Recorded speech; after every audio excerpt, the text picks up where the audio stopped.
I always say, in order for us to move forward and see some change in our community and then get ideas that we can share amongst each other, people have to participate. So I'm glad to see you all here. I do want to say that if you have a cell phone with you, please put it on silent or on vibrate. If you need to answer a call or a text, feel free to step out and come back in anytime you need to. You're not going to disturb anything going on in here. So we're going to go ahead and get started. I'm going to go ahead and declare quorum since all our members are here, and if everyone could stand for the Pledge of Allegiance and the Texas pledge. I pledge allegiance to the flag of the United States of America and to the republic for which it stands, one nation, under God, indivisible, with liberty and justice for all. Honor the Texas flag. I pledge allegiance to thee, Texas, one state, under God, one and indivisible. So if that pledge has never meant much to people, it means a lot right now with the 250-year anniversary of this great nation. There was a lot of really exciting things going on over the weekend, and I think we had a lot of people from other countries come and enjoy some Texas barbecue, and so that was good to see as well. I don't think we have any announcements on disclosure of conflicts of interest.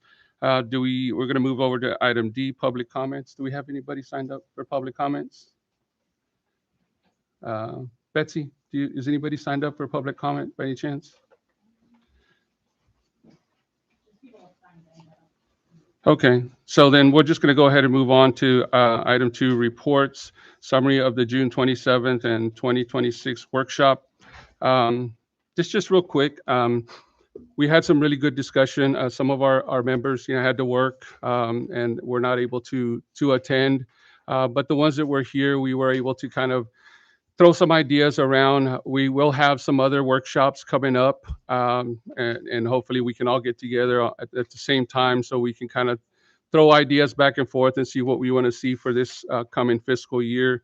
It's going to be a very important year for us. Miss Betsy, our finance manager, and Miss Lisa, our city administrator, were able to kind of show us some things with our last year's budget, where we are right now with some of our departments, where we are financially. So we still have a few more meetings to go before we adopt the budget for this fiscal year. So again, those workshops are open to the public. We like to get feedback from the community. So you all are always welcome. We'll try to post them out there as soon as we have the dates available for you. So move on to item number 3, discussion and action items to be considered. Item A, discuss, consider, and take action to approve the minutes of the regular meeting held on June 2nd. Do I have a motion? Make a motion to approve minutes for June 2nd, 2026. So I have a motion by Alderman Falco and a second by Alderman Veit. So we're going to open it up to discussion. Anyone have any changes that you might have seen that we might, any corrections?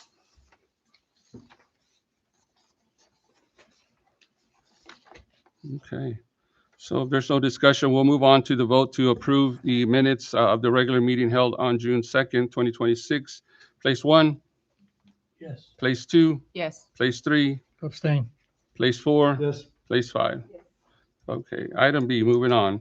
Discuss, consider, take action to approve a wind phone at the Odem City Park. Ms. Vanessa, you're here? Hey, come on up, please. Thank you for coming out. I really appreciate it. I'm actually interested to find out what a wind phone is. So remember, so be patient with me. Could you make sure the mic is on? It's on. It's on. Okay, thank you. Thank you, sir.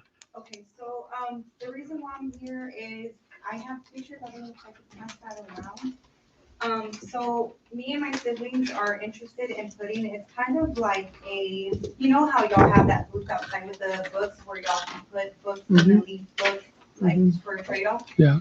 So what my siblings and I, our vision is, we hope to get approved. I hope y'all can see the vision as well.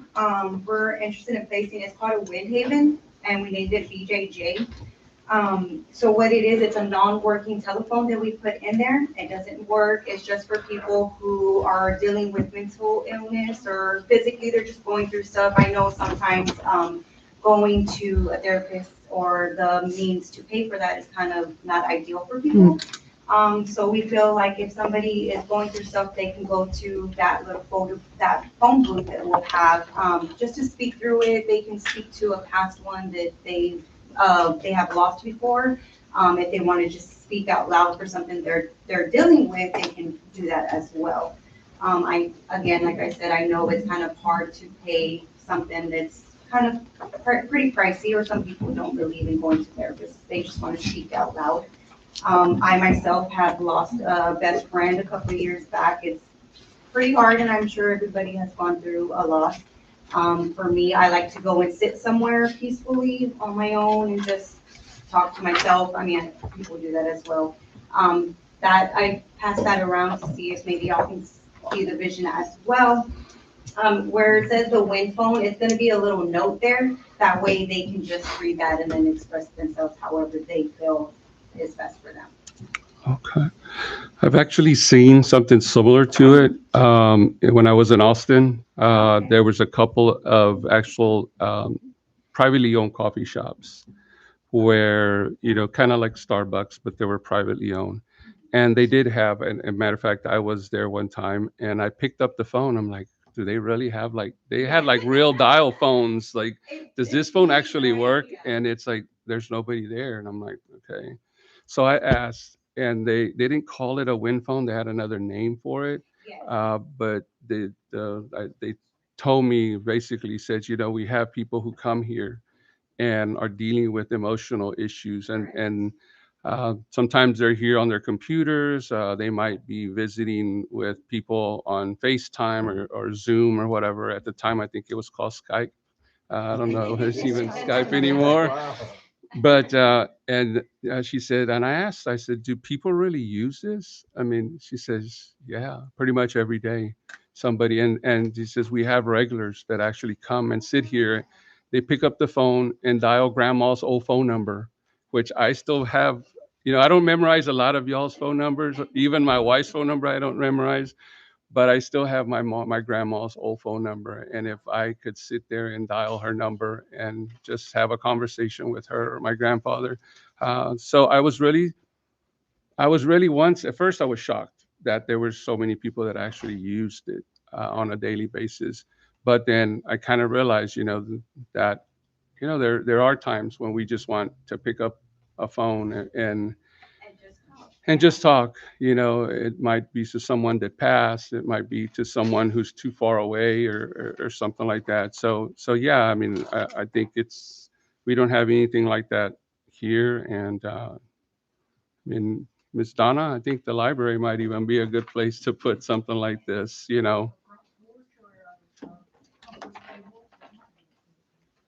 So, I'm up uh, for placing it anywhere. Like I said, I just mentioned the park because I just figured, like, if there's some moms that have their kids and just can't leave the kids at home, they can have the kids go play in the playground, and they can just have their little peace and quiet really quick and then attend to their kids again. I mean, but if y'all approve it to be at a library, I'm okay with that, or wherever. I just want it somewhere so people can feel that they don't have to waste money out of their pocket to go and speak to somebody. yeah, They can no, just do it mhm, how they feel.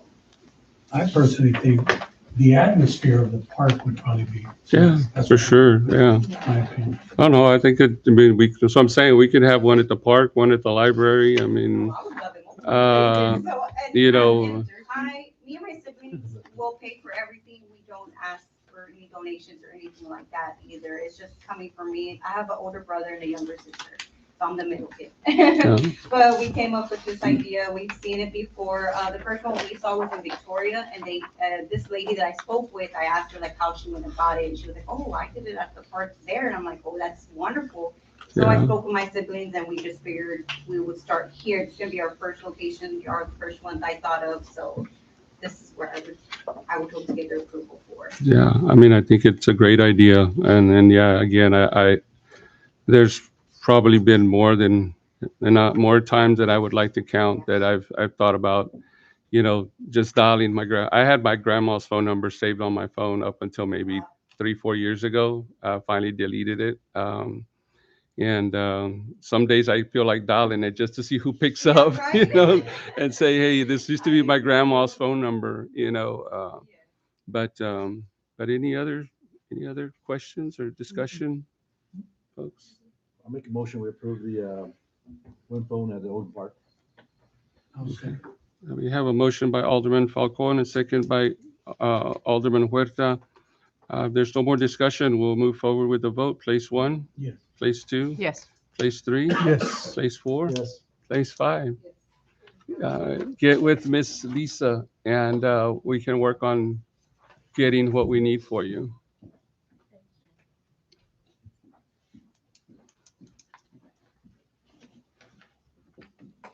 So we're going to move on to item C, discuss, consider, and take action to reinstate the police department and hire a police chief. This was requested by Councilman Virginia Garza. So do I have a motion? Okay, so no motion. Make a motion Discuss. that we open it up for discussion. So I have a motion by Alderman Dominguez for discussion only. Do I have a second? Second. I have a second by Alderman Veit. So we'll go ahead and open it for discussion only. I'd like to just start the discussion. I just want to make just a brief, well, it's not brief, but a big statement.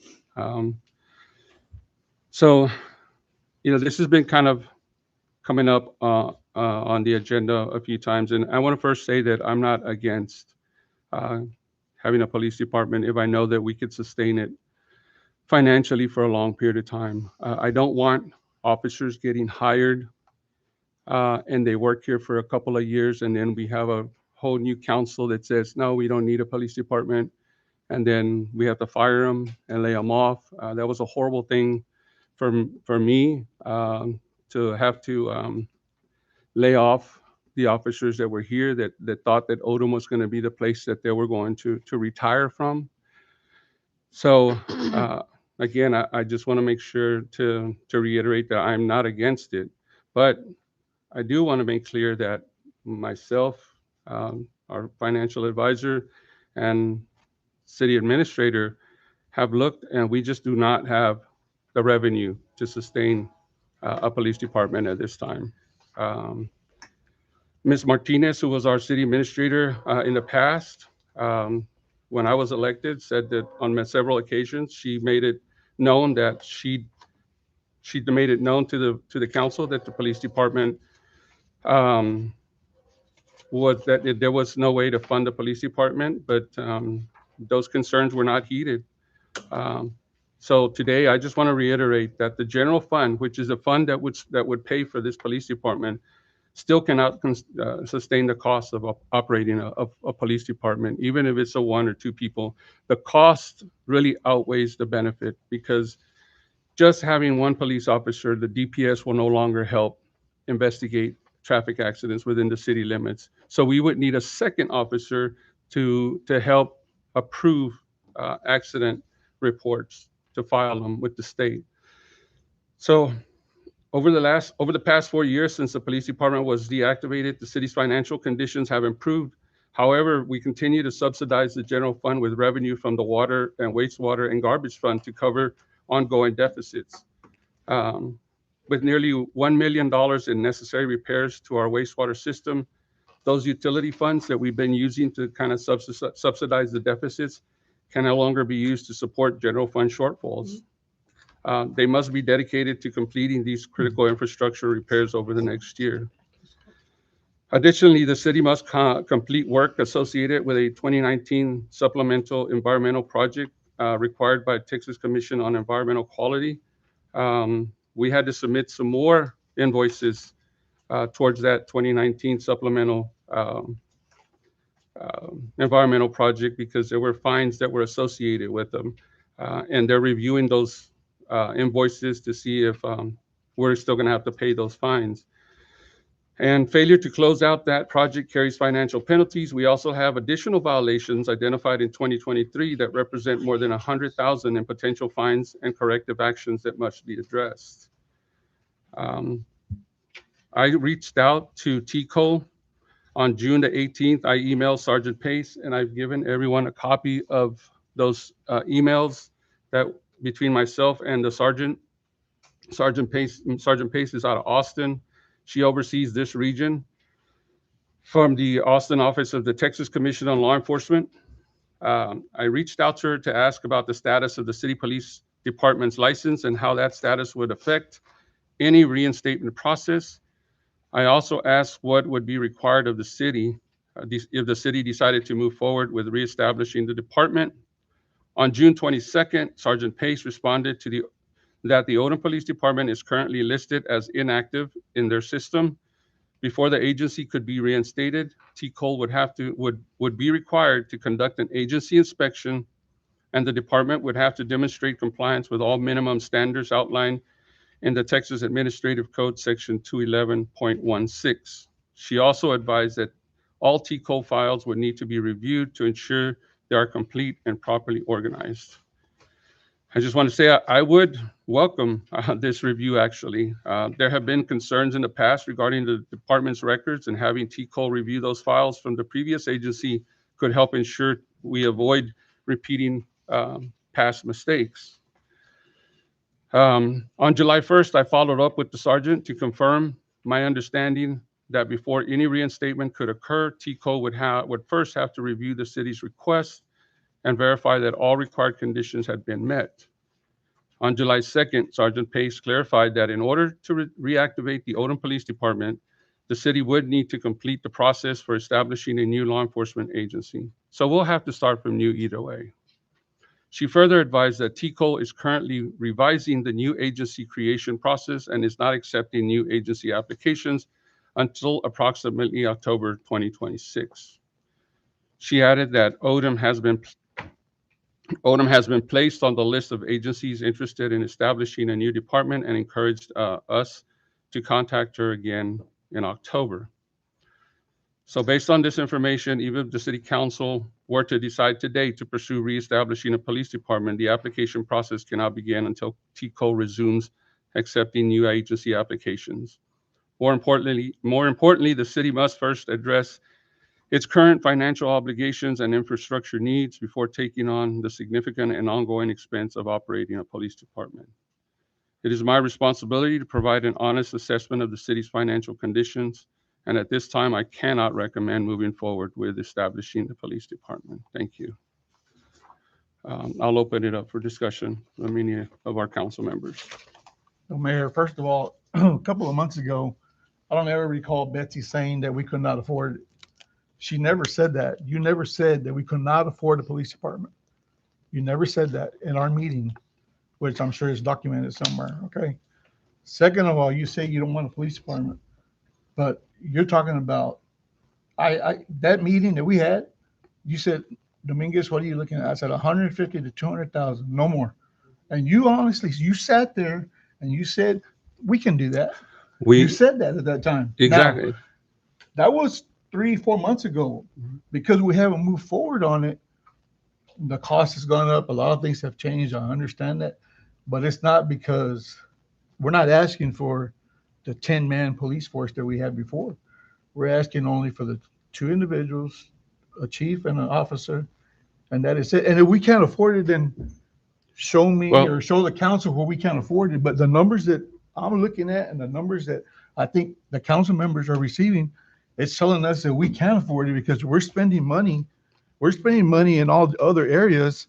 And I know we said the streets, that money's put aside. Sure. It has nothing to do with the police. The water, that's money's put aside. It's got nothing to do with the street. So if we can't afford it, then Betsy, you show us where we cannot afford it. And you know, we won't bring it up anymore. But everything that I see that you've given us in financials, unless it's not true, it's telling us we can't afford $150,000 to $200,000 police department because a lot of things they're asking for, we already have. Now, second, if we're not going to go forward with the police department, let's get rid of everybody. Let's get rid of the judge. Let's get rid of the building. Let's get rid of the cars. We don't need them. Let's move forward. If we're never going to touch that thing again, let's utilize that property and go somewhere else and let's move forward with it. But everything that I have seen, you said that Betsy said that we can't, you didn't say that. She No, never said that. You said that. So what Betsy referred, what we talked about in that meeting was that the general fund was running a deficit, has been running a deficit since I came into office. Even though we got rid of the police department, the general fund has been running a deficit. Now, we do use the money from the utilities, from the water bills, and from the garbage to pay the difference, throughout the year. So, but we have over $1 million worth of projects, even just at the wastewater. So the money that comes out of that, the water and wastewater bills, we should be using to pay to fix those issues at the water plant. Alderman Veit went up there on a tour with me to look, and she saw exactly what I'm talking about. We have tanks that are cracking and leaking. We had a spill the other day that we had to hire an environmental company. So there's a lot of expenses that are there for this coming year. Okay. So, I mean, that's just my concern So then right let's now. fix them. Let's fix them. For the last 2 years, you've been saying that. They're not What's been fixed? The streets are still not touched.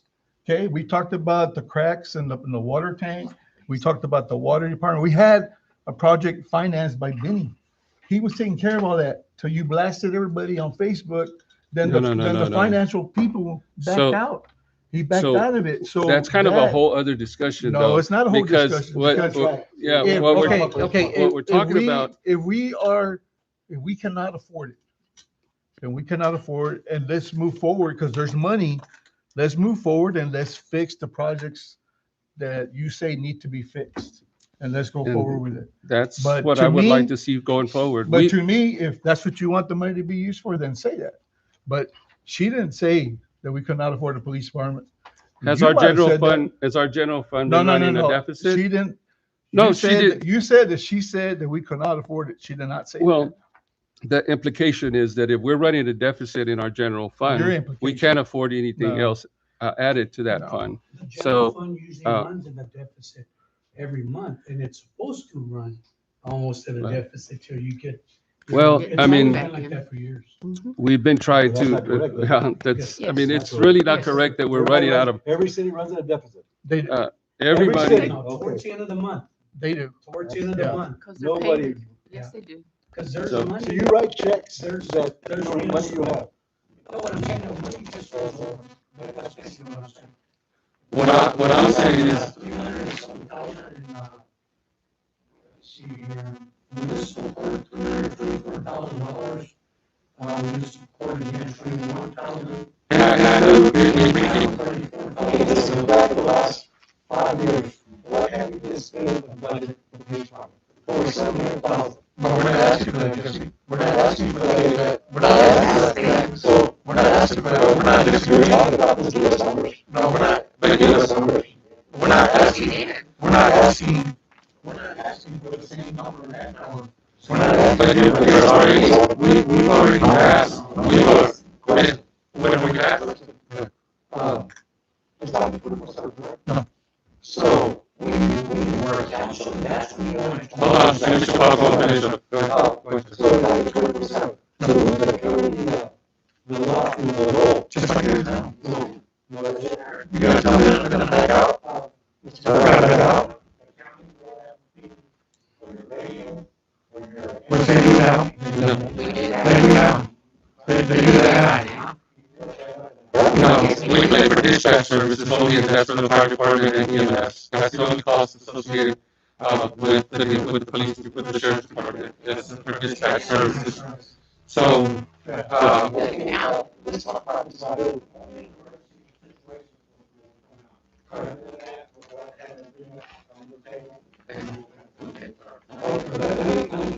Let me go into this, okay? Okay, we have to find, okay, what happens after we're 7 years, like, the city's liable for having protection. We're liable. Is that correct? But what happens then? What's the same thing? It's the same thing. the same item. It's not the same thing. If they do not show up, Like, say that's a city issue, you need to go there. okay, we get the police department, now let's take the cars. Yes. And we're liable. And we're liable as a city for. That's what I say, this is a county judge.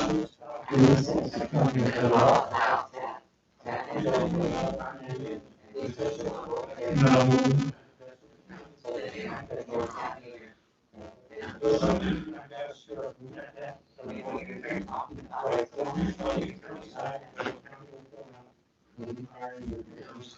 So DPS will pull out for sure. They will no longer handle accidents inside the city. That's going to be to investigate and submit the paperwork to the state for traffic accidents. Again, if you guys would like to sit with Ms. Betsy and look at the numbers and see, where we can get the money to pay for this. When we had that one meeting a while back about the police department, I think there were some numbers thrown out just for 2 officers and what the cost would be, and it was over $280,000 or something like that, with insurance and all that stuff. Did you have it, Ms. Betsy? But that's when you mentioned that back in the day, they used to incur all the costs of the police department. Ambulance was spending money, it would go to the police department fund. The court system was spending money, it would go against the police department fund. That's why it made them look bad, because of that. We all know it. So you're telling me we want $3 million doing the police department? Because like, No. Well, it was over budget there, it came there. Come on, man. it was. It was. It was a debate. What does that tell you? We don't know the year. We brought in $3 million. The police department should never have grown as big as it's Yeah. grown. I agree with you. And we would have been able That's to, true. we've been able to kind of downsize it, which I believe we were in the process, and then I don't know what happened, but if we were able to downsize it, I think we would be a lot further along than what we are now. But So- to your point, it keeps coming up and it keeps coming up, I does. think, because some people don't want it and some people want it, and we're stuck in a tough position. But if we It can't is. afford it, then if we can't afford it, then that's fine. If we want to take that money and invest it somewhere else, then let's start making some progress in other departments that we believe are more critical and more important to the city. But if we just continue to talk about it and then we don't do anything, we drag our feet with other stuff, we don't turn things around like we're saying we're going to do, then we look bad. We look like we're not doing anything. We're not moving forward with this. We're not moving forward with that. But Right. everything that I saw that Betsy provided to us was that we could afford somewhere between 150 to 200,000. And if I'm wrong, then my apologies, You but cannot show run a it to police us. department. I mean, even just having a No, marshal. I'm not saying full time, Jesse. No, but we're liable. You don't understand. Just having a marshal. Negligence is a big factor in this. Just- Okay. Negligent. I can sit here and What tell is you, that? I really don't know. Let- I really don't know. I really Hold- don't hold know on. the answer. Go ahead, I'm sir. just now hearing it from Mr. Gonzalez, but if he's telling us that if we activate a police department, the county will pull out, then y'all are right. Then we're That's negligent. that's a bad choice. Hold on, But I let's don't, let but I don't know Epi- that to be the let's fact. let Epi. And I think he's assuming. Hold on, let's let It's a Epi. fact. Epi. I'm reading this email that was sent on the second from TCLEO. And right now, in order to reactivate the police department, we need to comply with new requirements, new regulations. So we don't know whether what we have there meets those requirements or regulations, right? Because we were established 6 years ago. 4 or 5 years ago. something like that. Mhm. And it seems like those regulations were changed because back in, I think the email that she sent in June 22nd said, okay, this is what we need to do. We need to go out there and do an evaluation before you can reactivate it, right? But things changed June the 25th. Now we gotta That start under the over new again. law, you gotta start all over again. Correct. So right now, I mean, we could be hiring 2 police officers and what we have there doesn't comply with the regulations, so Right. you know, where we're gonna be at, right? Well, the So way we I did think it, we need to, the way we did it Oh, is hold that on. we hired the police chief, but he wasn't going out there giving citations. He wasn't doing all that. He was dealing with Ticos, but he also served two hats. We had him do all the inspections, all the new construction and all that. And it's very easy to do because all you gotta do is make sure that they're complying with the laws and they sign off on it. And that's it. Who's they? So let me, go ahead, let Epi go ahead and finish your thought. the building itself, and I think we need a detention center. Is that gonna be in compliance with what they have now? I mean, it was back then, but I don't know. Well, they're temporary jail cells. Yeah. That's what they are. That's why So- we pay the county to house an inmate. There you go. We're So, paying the so county. even to have a temporary holding facility, we have to meet specific, and that's from the state aid, the other state agency that handles, the, holding facilities. So, and I don't remember the acronym, yeah. I hate to, be the one throw the monkey wrench into this whole thing, but, my concerns are that what we have there might not, because I don't know what their new regulations are. They just came out June 25th, right? So might be that they don't comply with what we have. And there we hired a chief already, and, I don't know what our cars look like, the patrol cars. He's gonna need patrol car. Right? So we're gonna get him some equipment to be able to run that patrol car, radar, weapons and stuff like that. So we've made an expense and then we can't comply with their new regulations. My suggestion, again, this is just my suggestion, is that we kind of pull back. And again, I hate to throw monkey wrench because I know there's been a lot of discussion and there's pros and cons for it. Some people want it and there's others against it.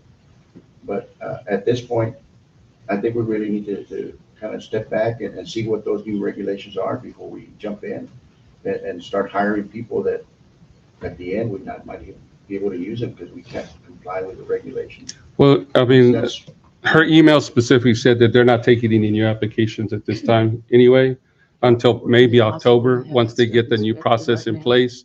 So we won't even be able to apply until maybe after October or after the new year, depending on how quickly they can get the new process approved and passed by the day up. So by then you can have an idea as to how much salary you're gonna pay a chief plus an officer, including their benefits and all that. What we have there, take a good inventory of what we have and what we need to buy, Well, you should and come up with those figures to see if the budget can sustain that. could you elaborate a little bit on the difference between having a marshal? Because I know some of the smaller cities like Alwood would say, and who else did I see had a marshal the other day? Fremont. Was it Fremont has a. Skidmore Yeah, maybe? Odem used to have a city marshal Mhm. for years, and that's all they had was the city marshal. It's my understanding they can still give citations. They get arrest.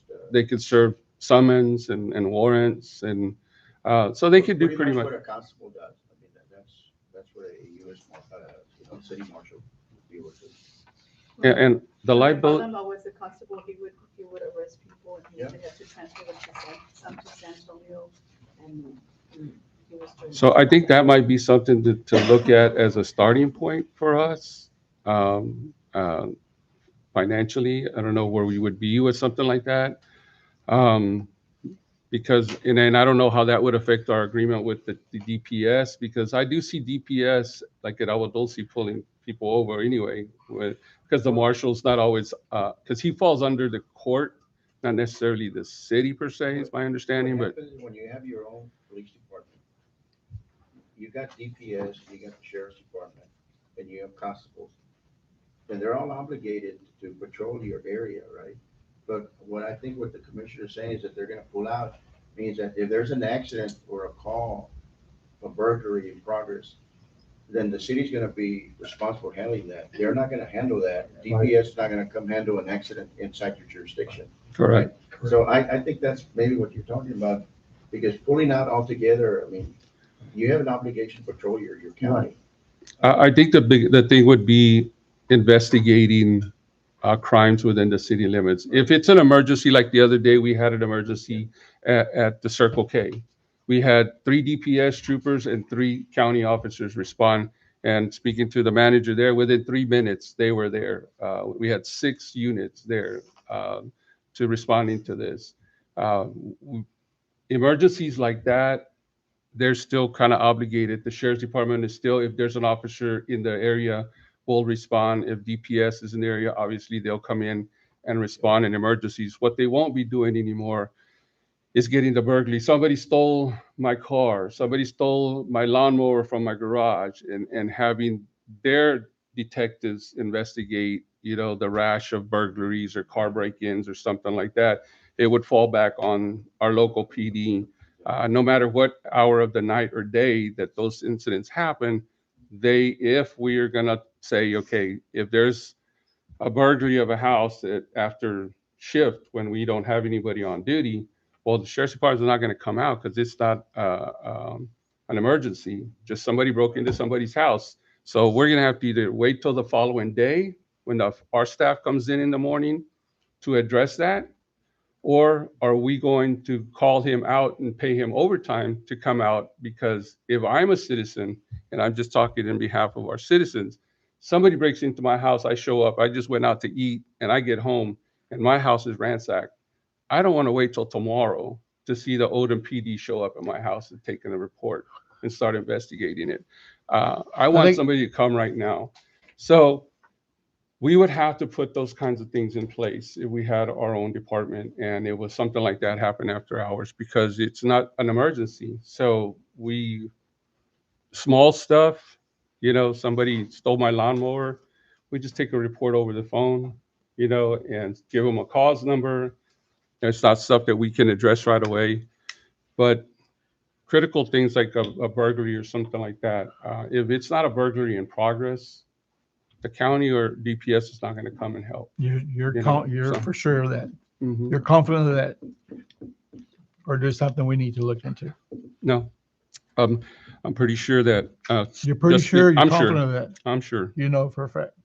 Now, like find Commissioner out. said, we can have an MOU, an agreement with the county to say, if we have these types of incidents, and maybe give them a list of types of incidents that if this happens, we'll pay the county to come and look into it and investigate it or whatever. But non-emergency calls after hours, the county, just wait till tomorrow. We'll. How did the city handle it, Billy, when we first set it up? Because it wasn't 24/7. Right? So who covered it? It was I think only it the was up to police 10. chief. The police chief was on board for about a month and a half, and then he's the one that went to Austin, turned in the paperwork, and then he got notification that they were gonna come for inspection.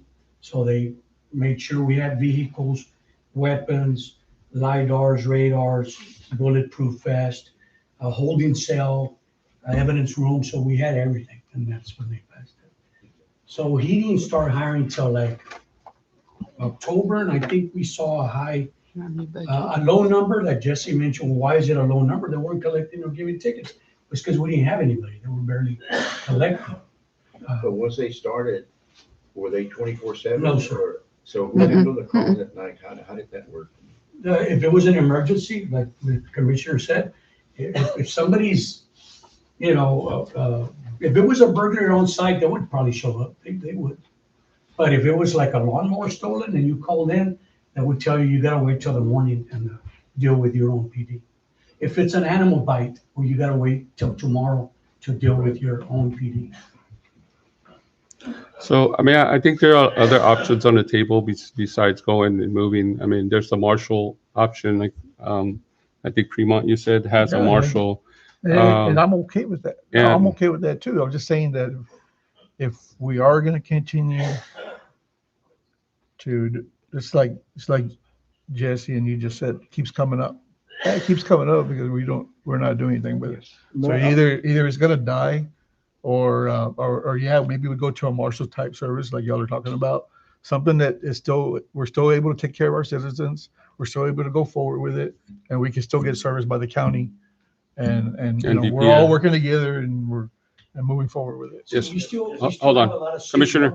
We still have a lot of city ordinances that the county can't handle. And at that time, we met with the county, and the county said, we can't handle that. We can only do X amount of things. Well, Our so- county jail is full. We house 52 prisoners out of the county. We pay about $80 to $100 per prisoner, housing every month. So you can see how expensive it gets quick. So that bill would also be passed on. Yeah. But it's very rare somebody got arrested. So- I kind of want to know, But- Councilman Garza, she put it on here. What is your opinion on this? You put it on here. Why did you put it on there? Well, because I've had a lot of citizens that have come up to me saying about speeders and saying about people, I mean, they've seen strange people around there and that they don't, no stops, and then the dog attacks too, if our police officers could be on the spot. They can't. And then, no, like, No, come to the yeah. spot, not be on the spot, but come, they can show up, the police department can show up. And also, we've had several incidents where several of the citizens have almost been hit by people running red lights, because they already know we don't have a police department. And, I mean, there That's was I said in every city they run the red lights. This no, is- I'm talking, well, I know that them handle theirs, I'm trying to handle ours here, that's why. Okay, you know, and When so- you were mayor, they're still running. So I mean, But yeah, but we that's had always, somebody that's still to gonna stop be that's still gonna be an issue, no matter how many police Yeah, officers you have, because they're not gonna be at every corner. I see it every Can day. We try to do our Right best. here that where they- We try to do our best. I do, when there are issues that come up like that, I'll call the DPS, the lieutenant in this area, and I say, hey, Lieutenant, there's been a lot of issues with trucks running the stop signs. Can you send? And that's when you start to see the DPS troopers. You'll see two troopers out here, because I call them directly and tell them, hey, could you send some guys over here? Yes, sir, Mayor. We'll have somebody over there sometime this week. And that's when you see them parked at Circle K. It's usually because I reached out to them because somebody complained to me. The other day, Alderman Veit contacted me about people running a stop sign on Cooper. I called the sheriff. The sheriff had a deputy out there. I think Councilman Alderman Falcon actually kind of ran into him. And yes, in a matter of a few hours, they gave, I think, 3, 4, 5 citations for running the stop signs there at Cooper Road. So anytime we have an issue like that, I usually just pick up the phone, and both DPS won't come into the neighborhoods. They just do this, the highway. But they've been very cooperative with us. They provided, I mean, not just one. You'll see mostly when you see two DPS troopers out there, it's usually because I call them to ask for assistance on the highway. And they don't just send one guy. And there's a reason why they don't send one guy, because this is a high traffic area, drugs, human trafficking, stuff like that. So DPS isn't going to send one guy out here, you know. So Wow. there Mayor. are You issues. yourself? No, I have- I understand I there know, there but are issues. I have something. But our one or two police officers are not going to address it when we have the assistance of a large state agency and county agency. Go ahead, ma'am. I just want to make a statement. Last Thursday, I was out walking my little dog, and I walk always towards Cooper Road, and then we turn around and come the other way. 4 little boys riding these little bitty motorbikes flew through the 4-way stop. I'm gonna stop them. Wait, I'm gonna stop I 'em. ran out and stopped him. I'm gonna I stop 'em ran today. out and I saw stopped 'em him. today. I will stop Did 'em. you? I'll Okay. chase 'em and I'll I stop saw him twice I that will- day. I will. Did you call the sheriff's department? The to- sheriff's to- department's not gonna handle that. They're not Oh, going they to because will. the kids were gone. No, They just That's were a gone. city ordinance. They will, if they're running a stop sign, you know, they'll give them Who are they gonna citations get? like that. But Who are they gonna automatically, get? it's Well, illegal whoever to the have kids. dirt bikes. They don't know the kids. I'm just saying, if Yeah. you see them running your stop sign, you know, or just reach out to me and I'll call the sheriff's department. But to it's see if they already can send illegal to have somebody over dirt there. bikes in They're the not city. even Who's gonna supposed to enforce it? be on them. They're not Well, licensed for they're- the street. I So understand. what's the parents Nobody doing should about have to them? call you. Yeah. No- Well, I'm nobody just should have saying to that- call you. I'm just Nobody. saying You better it, pick up the phone, call 911. that, yeah, Yes, sir. we could do that. I I know mean, we could do that. Yeah, golf we could do carts, that. golf Those carts kids are are going to allowed, get hurt. but you have a lot of kids, and the law states you gotta have a driver's license.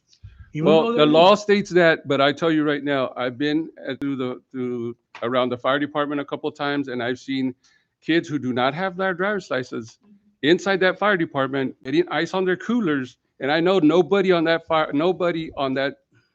machine has a driver's license. I've even pulled up and say, you know, how did you guys get in here? Oh, my dad's one of the firefighters. Oh, okay. Well, Well, They you need to go address straight it. home because you're not supposed to be driving that golf cart if you don't have a driver's license. Yes, sir. And they take off and they go home. So, it's like I said, I mean, And those young we need boys to were back we need today. to just find an economical solution to this, Well, really. something needs to be done. If it's a Somebody's gonna get marshal, hurt. if it's going to be less expensive to have a marshal in the short term, while our city hopefully continues to grow and develop our tax base, and we can look at something down the road. I mean, we can call the other cities that have marshals, see what their budget is to run a marshal service. Um, Will the I county know. subsidize that? Would the county be able to subsidize a marshal? No. No. Nope. No, I I don't see how. think there's something there with Odem. Is it, So, yeah, because of the county, it was something in the paper not too long ago they're about probably the billing. farmers in the county out there. Yeah. And they all got together with the city. And so So there's something there that might. we I might got a be able question to- for Mr. Falcone. When y'all gonna find the police department, you were all against it. hold on. We're not talking about Y'all. what we're firing the police. We're talking about reinstituting a police department. And you're pointing out, You let him do it. he's our commissioner and he's here for a reason. He's here to speak in behalf of the county, sir. That's why he is here. You are attacking one of the council members. We're not going to allow that. So that he's here to speak in behalf of the council, of the commissioner and the county. So we're not going to point any fingers at anybody because we're all trying to come up with a solution here. We You all know, want a police department. we all want to find a solution that we can afford. Excuse me, sir. We're all trying to find a solution that's going to work for our city, that it doesn't bankrupt us in the future. We want to just kind of have something that we can provide some type of service without losing what we have right now. Because I don't want, this is the way I look at it. If we go to a police department and we lose DPS, all DPS officers, they are trained to the gills on how to investigate traffic accidents and fatalities. That's all they do. They are the only ones that can do the weight and measurements on these trucks that are coming through here, making sure that they meet all the requirements. They provide all that. I see them pulling over trucks all the time, going through, checking them out, and I don't want to lose those types of services because then we have to go hire individuals with that knowledge and experience on how to investigate, how to submit paperwork to the state. And those people don't want to work for cheap. They don't want to work for $40,000 a year. They want to make 50, 55,000 because they have all these extra licenses and certifications. So I just don't want to spend a whole lot of money on things and then go back and say, well, now we got to send this guy to training because he doesn't know how to do A, B, or C. I don't want to lose what we have now with something that's not as, I guess, as good as, I don't want to say good, but that has the knowledge and experience that some of our county deputies and our DPS troopers have. But what If a you said marshal, about, if a marshal is somebody that we can afford to have, I see some of the other smaller cities with marshals Yeah. out there. when I was the mayor, Yeah. that if there was a fatality, the DPS would take over. They would come and say, okay, we're taking over. But if No. it was just a fender bender, it's a city. Y'all handle it. We don't want it. That's Well- what they're talking about. The DPS is not coming in. Well, They're not talking about the other stuff. my understanding, and I can contact the lieutenant or the captain tomorrow to clarify, because my conversation with them in the past has been any accidents inside the city limits, fatality or not, they fall under the jurisdiction of the city and the DPS won't get involved. So I can reach out to them tomorrow. I have the captain's and lieutenant's phone number on my phone and confirm that. Yes, sir. Is the sheriff's department not willing to do anything? Because right now, less than 2 weeks ago, I had some destruction to my private property. Made one phone call to the sheriff's department.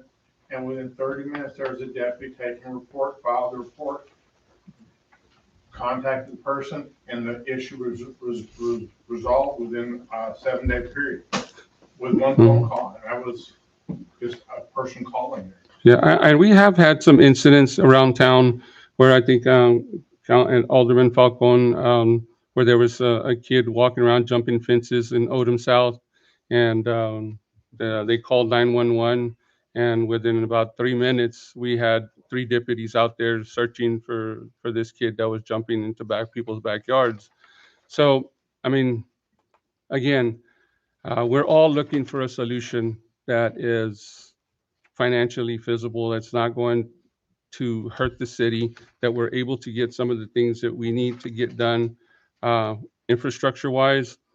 Our engineer has pretty much said that our wastewater treatment plant, we're already at above 50%, so we might have to be looking at expanding there. So there's just a lot of things, and we do need to come. I mean, this is, there was a motion for discussion. So If I'm hearing you correctly, you have no problem looking into possibly Marshall or something like that. And then second, so who does this inspection that you're talking about? T-Cole. Okay, so is there any way, do they charge us for that?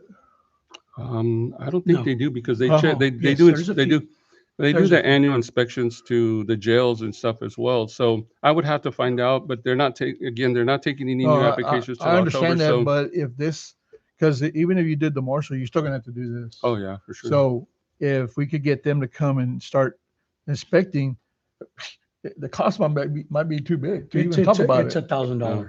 Huh? That's what it was. No, I'm 1,000. talking about if we don't meet any of the new Oh, requirements. yes, yeah.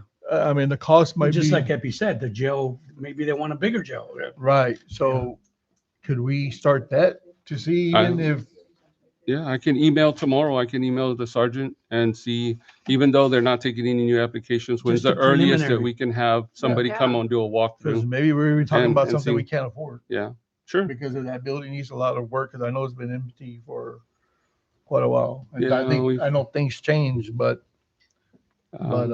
But yeah, I can do that for sure. I can reach out to her tomorrow and see if there's an expense with just doing a preliminary walkthrough, or if it's something that we have to wait until they open up the process again. So, and I'll CC all of y'all Okay. on the response. So, And Mayor, for the I'm sorry. record, Mayor, for the record, I do want a police squad. We can't afford right yeah, not a now. not a People big put deal. stuff in their Yes, mouth, sir. I'm sorry. I just want to say something for a moment. Every time I come to one of these meetings and this discussion, and I'm neutral on this, by the way, but every time I hear these discussions, y'all get more educated each time. The numbers get more clear. I know y'all mentioned either do it or don't do it, but I think let's keep it on discussion. I'm not saying pull it, I'm just saying y'all are doing the right direction. You're discussing it and you're having a good discussion. I think you're doing a great job. But I don't think we're at a spot, from my viewpoint, where you need to pull it or make a definite decision. I like the idea of doing a little more research. Each time, you'll get more educated, more knowledgeable. I think y'all are doing the right direction. Anybody in here think that too? I think they're doing good as far as, I know we'd like to all have a police department right now, but trying to do it so that it sticks and we don't have to redo it or go through what y'all had to go through 4 years ago. Right. Whatever it was. That's all I wanted to say. Thank you. Thank you. See y'all. Hey, Mark. y'all Thank doing you. good. Thank you. Thank you. Thank you. Thank you. so do we have to do anything here, change anything, or just it dies? Or does it? we have to Change anything? So we're done with discussion, then we'll go ahead and move forward. We have That to vote? No? we don't have to vote on anything because it was just discussion. So, all right. So we're gonna move on to item. You know what? Let's do the item Animal F. Item F, animal control. You're sitting back there, and I don't think you want to sit around for much more discussion. So let's go ahead and move to item F, discuss, consider, and take action to approve designating the animal control supervisor, sit in Texas, San Pat County, as a local rabies control authority pursuant to Texas Rabies Control Act of 1981, Health and Safety Code, CH You 826. said it before that. You said the one before that. Did it, the one before that? Is that E or?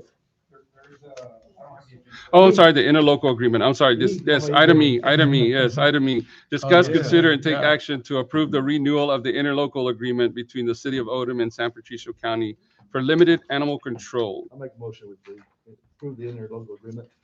So we have a motion by Alderman Falcon to approve the interlocal agreement. Do I have a second? Second by Alderman Veit. So we'll open it up for discussion. All right, sir, come up here, Mr. Gabriel. I promise it won't be such a heated discussion with you. No, we need your services, for sure, you know. All right. I don't know. Are you gonna give a presentation? I was Yes. just gonna let you know, I mean, we had a couple meetings and several email exchanges, It's basically just a renewal of the existing agreement we had before with a price adjustment, and then also basically a new expiration date, and it's pretty much the only difference from the last one. So, It is for just, animal bites on human to human only. Yeah, that's what I was gonna ask, because that's the only thing I saw. Because I did call, I mean, do y'all normally respond to people when they call you? To, like, if they say somebody's dog is getting attacked, do y'all respond to them and just say, tell them, let them know? No, that y'all don't respond to, let them know that y'all, there's nothing y'all can do? If anyone there's calls our citizens that- office, yes, we do respond. Okay. The county has, But we do the respond. county has responded as well, because I've gotten calls where a dog on butt dog, and then they call the sheriff's office and they say, this is a city issue. Was it, they do ask, was it a human? I said, no, then we cannot get involved. Yeah, because I called it in April 22nd, at 11:15, and I called the animal control, because we had a stray that jumped the fence and was attacking my dog. And so I called the sheriff's department, they said, well, it's not human, so I had to call y'all. And since then, I did not receive that call back. And that's what I'm asking, I mean, if you just call and say, well, there's nothing we can do. Well, those calls should be referred to the city if it's not a dog bite on human to human. And that was a discussion that we had before. So any non-bite calls, we are, directing the citizens, they need to contact the city of Odem. Why the city? Because we only handle, dog bites on human to human. So All that falls into the police department. So what, Remember? so what's the interlocal agreement for? for dog bites. yeah, That's it? to So you investigate. want- and You're submit. charging us just for Dog bite? and cat bites. So they have to bite somebody in order for you to do something? Right. Yeah, person. We're Right. required to have someone to do the paperwork. Huh? We're required for someone to do the paperwork for rabies. Yes. Okay, And that's what- Yeah. And that's part Okay, of the so- ask that you'll so have let me ask you Right. another question. What are we not doing that other cities are doing? Because you're not gonna tell me we're the only ones that have this problem. What do we need to do? Because we have a big dog problem. You need, So- full animal control services like from the city. Yeah, And we We're have, gonna finish that. we're the only city in San Pat that doesn't have our own animal shelter and our own animal control. Now, we did speak to Gabriel at our last meeting. We had a good discussion. They will be putting a class together to certify some of our maintenance guys will be going to. I think we had a maintenance person who was at one time the animal control person to be able to go out there and actually round up dogs. We've reached out to some other cities in the meantime to house dogs. We've ordered some cages to trap some of these dogs, to set out to try to trap them and take them to some of the shelters that are willing to take them when they have availability. So we're going to have Should we add in that as manpower? well. No, we're going to just, some of our maintenance guys are going to go through the training to be able to address, some of these animal control things. We've already gotten some people who have committed to doing it. I mean, we So- might look at paying them a stipend or something as part of their, certification or something, but we're going to be able to have some sense of animal control So, here in the near future. Why wouldn't we hire one person that would just do that instead of having multiple of our employees licensed, we have a lot of work to do. And Yeah. I think the more time that they're gonna spend. Or even a Well- part-timer, a city our size. Well, no, I Part-time. say a full timer, and when he's not doing that, he can do other things.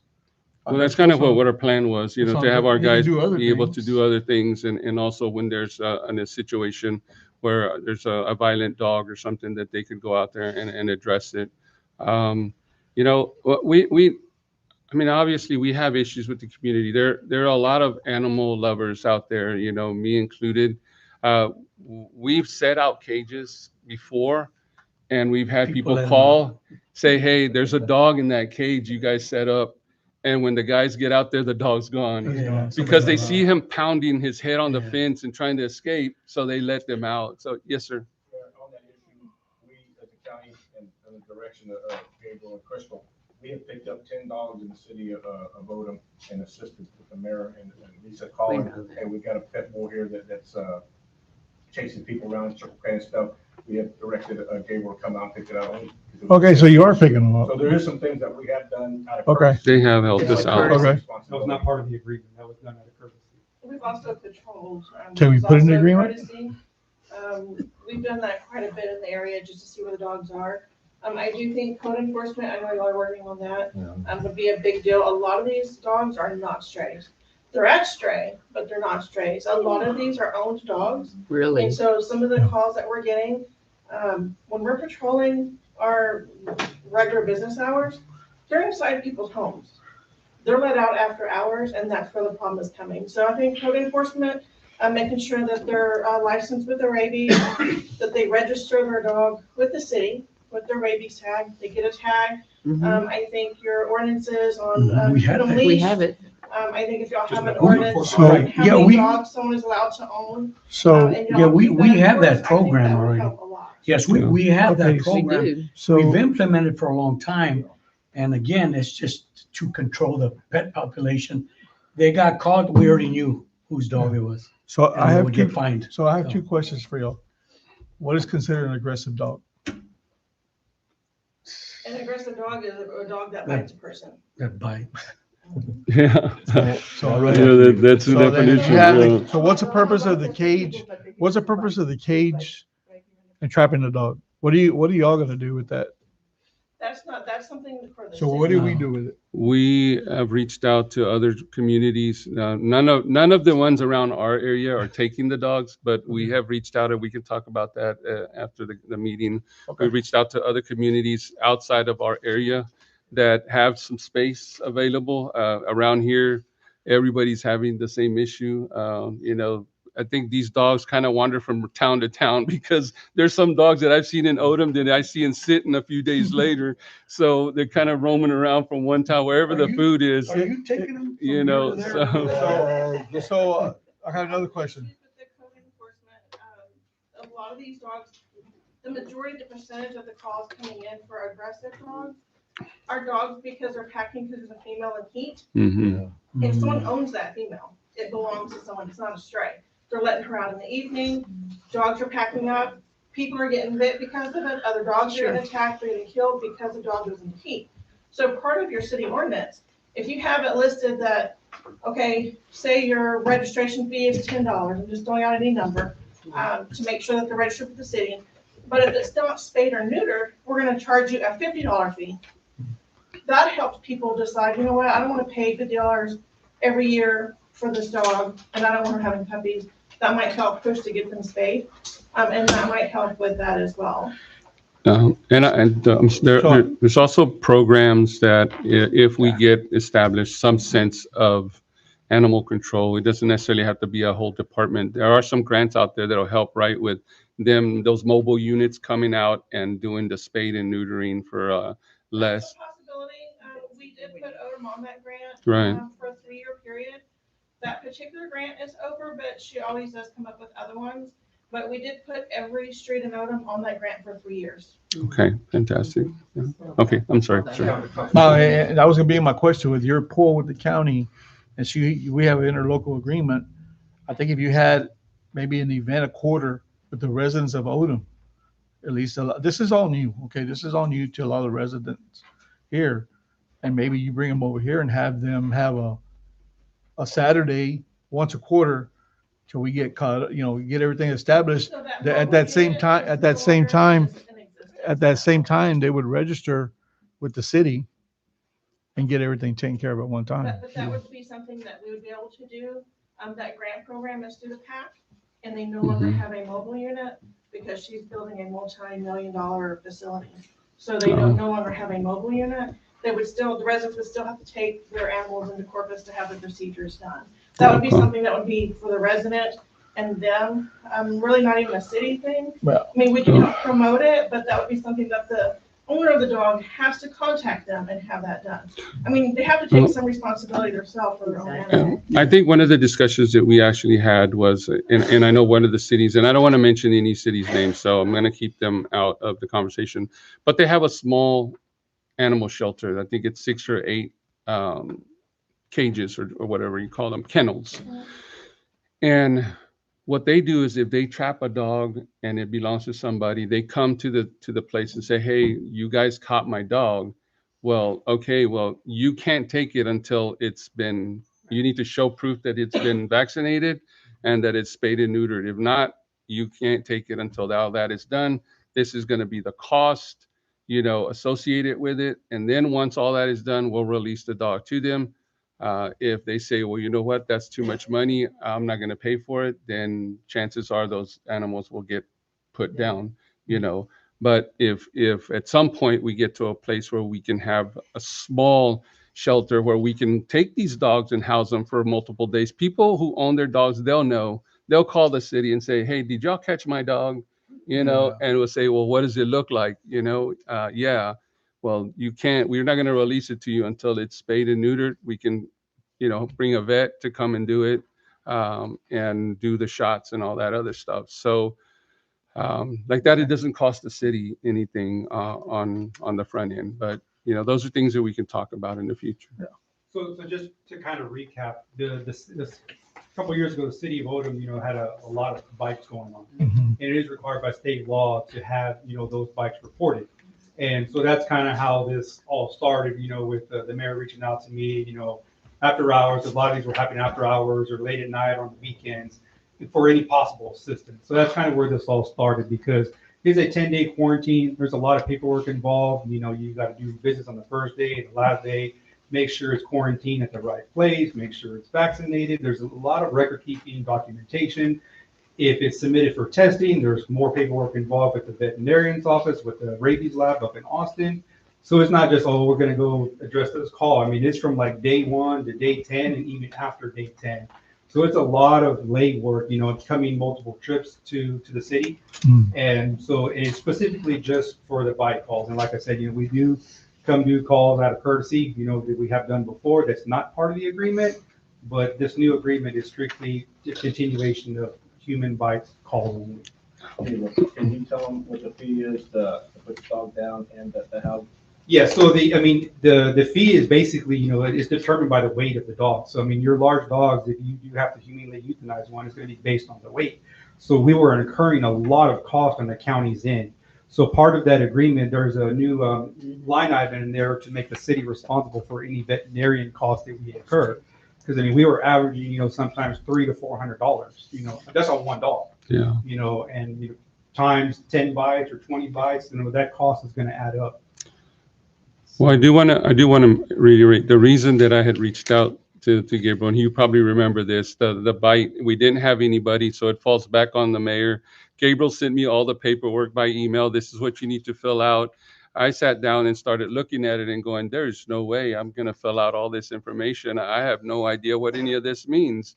So you guys initially did a courtesy and came out and dealt with that situation for me, and it was overwhelming to be able, especially when you've never done it before. Not that we can't teach, or we can't hire somebody who knows how to do the process, but it is. There's a lot there, and I think the owner, I guess he quarantined the dog at that time himself. They didn't have to take custody of him, but still, just documenting the whole incident. It's a lot of paperwork that goes to it. So that's why I reached out to them, and they did a courtesy and did that, and then we moved to the MOU. Yes, ma'am. Yes, Your Honor. I don't have a problem with I'm sorry. with the $1,500 that y'all are looking at. But I do have a problem if we're just gonna spend that money and nothing gets done. But, Well, what was again, what was it before this? It was $350 a month. So now it's gonna be 500 with the addition to the veterinarian costs. So it could be more than 1,500 a quarter. Well, it's $500, that's a flat fee per month. And then depending on, if you had, 2 bites and, it cost us $400 at the vet, then you would pay your $500 plus the $400 to the vet. So that'd be $900 for that month. It just seems like to me, I think we're paying a lot for her, but what else? well, we don't have any, We gotta take that dog, like, for instance, we had one in Corpus where we rehoused it, so we took your dog to Corpus, and then we took, 2 other ones to Sinton, then we went to Tap, right, on the other couple that we had. Also, this There's a cost, lot of- it's in here? Those dogs and took them over there, so you gotta. So that cost is in here already. Well, when we take that dog, then we're responsible, when we call the mayor, hey, after 3 days, y'all gonna pay to put this dog down, or you found the owner, maybe they called City Hall, and they located the owner at that point, then the mayor would say, or staff would say, hey, they're at the sitting dog pound or something. So, when was the last bite that I we was gonna had? ask you, how many bites have we had? Don't have that with me today. I can do But it tomorrow. It's gone kind of down, right? From initially, I think a couple of years ago, we had Not multiple. necessarily. We get bites almost monthly. It's just usually. Out of our Yes. Odem? It's usually, the owner getting in between Oh. 2 dogs that are fighting in their vet.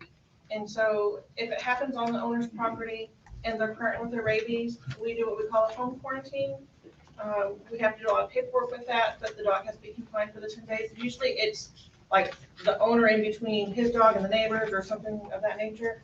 So we have been doing a lot. We do home quarantines when we can. Right. That saves a lot of cost. Sometimes the owner is just like, I don't want my dog anymore because he bit me. And then rather than charging the owner, we send it in and that's where the cost. Yeah. So at any point, do you get the county sheriff involved or the police? Yes. You do? Yes. Okay. There's been a few cases where actually the victim, the bite victim, and or the dog owner were uncooperative. Sometimes the reason why we find out is because anytime someone goes to the hospital or the doctors with a bite wound from any animal, state law, the hospital has to inform us. Well, when it's thrown dogs, they don't want to tell us anything. So a lot of times we do have to get deputies involved when they're uncooperative. And sometimes it's like, look, I just want to home quarantine the dog for you, but I need you to fill out this paperwork. And so sometimes they are uncooperative and we do have to get the sheriff's department involved. I think they're in big, big trouble. Yeah, I don't want to take their dog. I just want them to follow the laws and do what we Right, have to do. right. So if our residents call 911, does the sheriff office contact y'all or? Yes, They after do. hours. Okay. After hours, sometimes during business hours, depending on how busy the sheriff's department is, they'll just tell them, hey, look, can you call animal control? Okay, But after hours, we are contacted. okay. Yes, Your Honor. To them. When they bite a human, and you mean to tell me the owner quarantines them, they're allowed to quarantine them at their home? There are stipulations, yes, ma'am. And so, that dog is not removed from the home? Sometimes it is, it just depends on the situation. Can you give an example of situation? So when a person is bitten, we can either send the dog in for rabies testing or we can quarantine it. When it comes to quarantine, that breaks up into 2 sections. We can do a home quarantine if they qualify, or we have to send them to a facility that quarantines at the owner's expense. So, and that can range anywhere from $600 to $1,200. So we try to work with people, but depending on the situation. Obviously, if it's a mauling and someone's in bad shape, we can do away with both that. The dog gets sent in for testing, and then the owner of the dog can get charged. But you're still leaving the dog there, it's, in harm's way for the people. No, if it's a home quarantine for a 10-day period, that dog does have to be confined. They're not allowed to be out running around on a leash, anything like that. So once they bite, they're gonna doing the same Most of thing? those situations, again, is two dogs are fighting and the people's abusing them. That's No, usually I'm talking when, about biting the dog. we haven't had that many actually in Odem. Most of them are reported in between the dogs are fighting. Can I, say something, Mayor? Yes, ma'am. Um,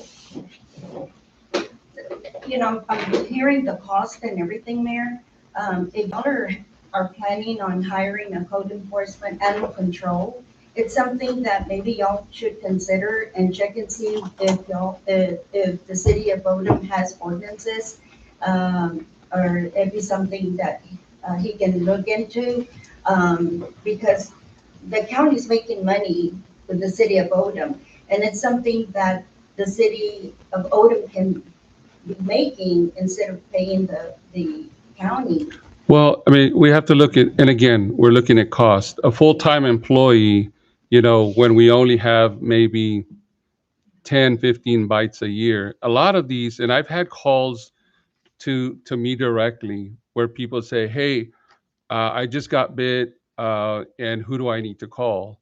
They said, well, where did you get bit? Well, at my house. Well, what happened? Well, my two little dogs were fighting and I was breaking them up and one of them bit me. Well, those are your dogs. They were inside your house and you broke them up and I don't say this to them, obviously. I say, well, let me see about calling the county. Let me see what we need to do. But I think what you're getting at, there are criminal charges that we could look into in some of these cases. Excuse me, but I'm also looking into like the limit of, animals that a house can have. Also animals at large, nuisance. There's a list of things that a code enforcement could be citing people for. Exactly, and that's kind of what where we will have three new, well, not new. We have some folks, three people from our staff that will go to some training to get certified to do code enforcement, and they will be able to submit violations to the court. You will send a summons out, and we'll have either the constable or if we have a marshal that'll serve those summons to the individuals. If they don't show up to court, then you as the judge will issue the warrant, and there will be fines associated with legal fees and court fees and all this. So it won't just be for not having your dog tied up or whatever the initial ordinance violation. So that's something that we will be hitting pretty hard here after August, I believe. So August, they will be certified to address city ordinances and we're actually already sending notices out to folks about their properties and maintaining their properties and vehicles that are parked, inappropriately or abandoned vehicles or stuff like that. Most of the time, they've addressed it pretty quickly, so we've never had to take the next step. So we are already doing that, Judge, sending out these notices. But if they don't respond and correct the issue, then we will be taking those situations, those violations to you, the court, to issue a summons to have them come in at some later date and address that. So Going back to animal control, also, they should be required to register their animals and, we do have that in place. It just has kind of fallen. Yeah, it's kind of been fallen by the wayside over the years. So those are all things, again, but we're hoping to kind of, this is kind of a priority issue for myself and for our staff here, this animal control. That's why we wanted to kind of get with them about this agreement. We will see over the next year or so, see if it's better for the city to start doing some of these things. We'll know more or less over a year if where the county is doing for us, if it's something that we can fiscally take on the responsibility and hire an individual to handle these kinds of situations. But in the meantime, we're trying to work together, especially when it comes to bites to humans, and we'll see. We'll see after this year. When a dog bites, they either get euthanized or they need to be moved out of the city. Mr. Itzasi, is there something you can look into that when there's a dog bite here in the city, they should be removed from the city? Yeah, I'm not looking into that. Because what they're saying is they quarantine them there in the home, Right. and then it depends on A, B, or C, and then they still leave them at the home. Yeah, But if they they've get done that sent for before. rabies testing, they're euthanized. I think that's part of the statute that they can't leave them in the house, but the dog has to meet certain requirements. And one of them is that they're up to date on their shots, right? Then they can keep them quarantined in the house. And that's part of a statute, because I think I looked at it here in Odem years back on that issue. Instead of having the owner make the expense of sending it to the vet and housing it, they can keep it there at the house, but they gotta make sure that they're there. And we can cooperate, our staff, our ordinance folks, will be able to coordinate with their folks, and they can let us know, hey, we have this dog, it bit somebody, it's in home quarantine, and our folks can go out there and make sure that that dog isn't being released out, into where it can, go out and bite somebody else. So we're hoping that we can work together over this next year and kind of see what's kind of best for our community and how to move forward to address it. Because, yes, ma'am. So, and this actually kind of relates to the next one on F, but since we're talking kind of in that subject. So any dogs that bite, we go out and look. Any dogs that I feel are a huge threat to the community, even if they're vaccinated and it's on the property, I don't let the owners keep them. So, and that's the next one that we're talking about. That's the county LRCA. The next one is about contracting me as the LRCA. So all the bites would go through me, and I don't take that lightly. If I feel that there's a dog that is really a dangerous threat, when I go up on site and they're like, this dog is dangerous, and I'm getting out of my truck and he jumps on me and licks me in the face, I can't say, you know what, I'm gonna send that dog in, I'm gonna put him down. I can't do that. So I do take it seriously. If I feel there's a dog that's gonna be loose because the owners can't keep it confined, I don't let them keep it. That's part of what I do. It's a hard decision to make, but that's part of what I do. So let's go ahead, and if there's no more discussion, so we can move on to the next item. Like we mentioned before, this does not include us enforcing any sort of city ordinance. Right. Understood. Just to make Yeah. that clear. Yes.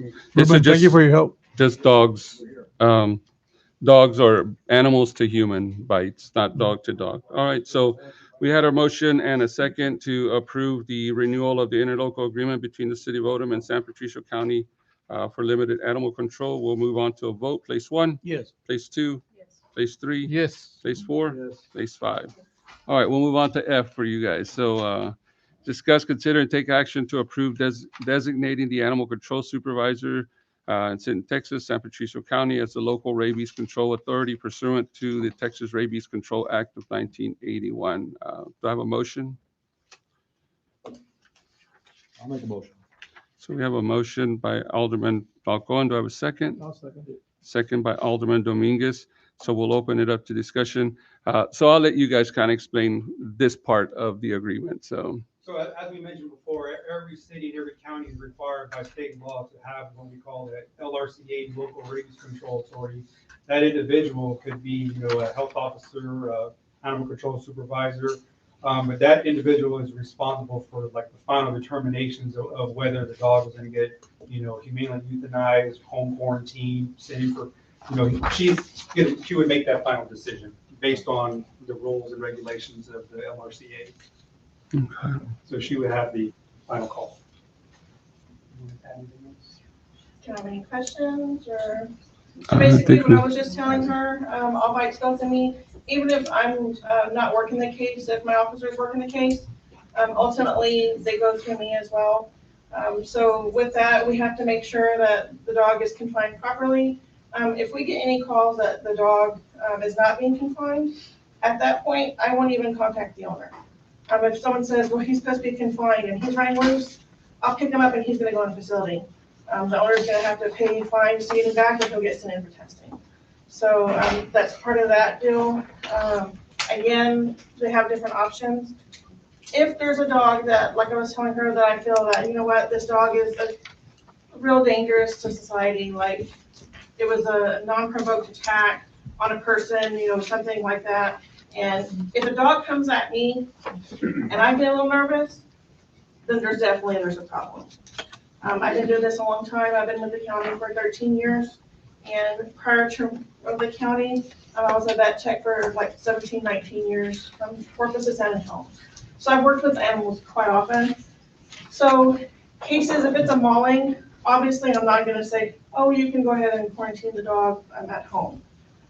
Those cases are what we call SBI, severe bodily injuries. Those, they don't even get a chance to get quarantined. So like I said, most of the ones that we see in Odem currently have been two dogs fighting and they're breaking it up. Is usually what we're coming across. Actually, our last one, the dog didn't attack the person. We had an unrelieved person, I had to call the deputy out. This person attacked the dog, put his hands in the dog's mouth, said he was gonna break his jaws. Yeah, so he got bit because he had his hands in the dog's mouth. That was our last one that we actually did. So I had to call the deputy out for that one. I do think there might have been some illegal substances involved with that case as well. That's another story. Yeah, so we, I mean. Did he bite the dog? No. TMI. I know. That's crazy. But so, I mean, those kinds of cases, like I said, that's what I do. I kind of judge the situation and see if I feel like the owner is not capable of keeping the dog confined, I go request that they put him in a facility as well at their extent. They get upset. Fantastic. They do. Okay. Good job. So we're going to go ahead and move on unless anybody has any more questions. We had a motion and a second to approve designating the animal control supervisor as the local rabies control authority. Place 1? Yes. Place 2? Yes. Place 3? Yes. Place 4? Yes. Place 5. All right, motion carries. Thank you all so much. Is there anything else here that you guys are? I think we're good. Thank you. We're going to move up to item D, discuss, consider, and take action to approve resolution number 2026-652, Odem Economic Development Corporation, Texas Parks and Wildlife Grant in the amount of $150,000 for the Odem City Park Master Plan Project. Do I have a motion? I'll make a motion.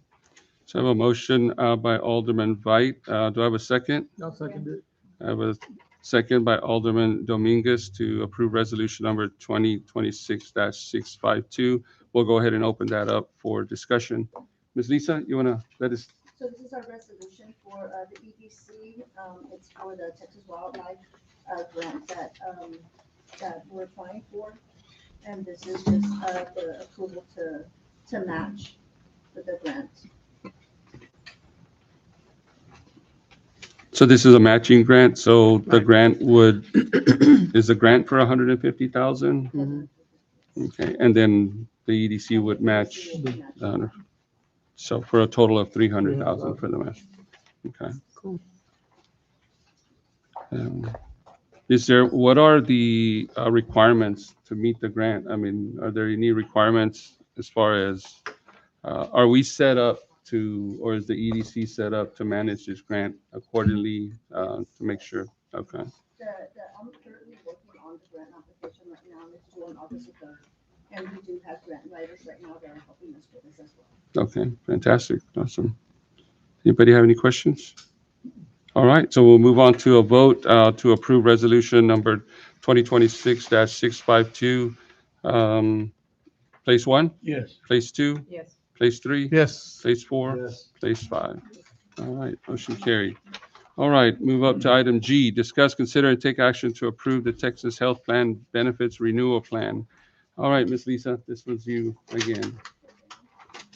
So this is the renewal for our health plan. It has increased significantly for the 2026-2027, about 15% increase, which all employees are looking at $100 a month, which is comes out to $1,200 a month.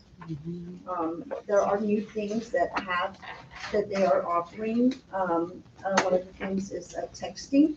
You are able to text a physician now. Which is called telehealth. So you'll be able to text through your phone. They all have virtual care also, so you'll be able to do it over your phone. But yeah, it went up about 15%. The No open kidding. enrollment is on August the 3rd through August the 14th.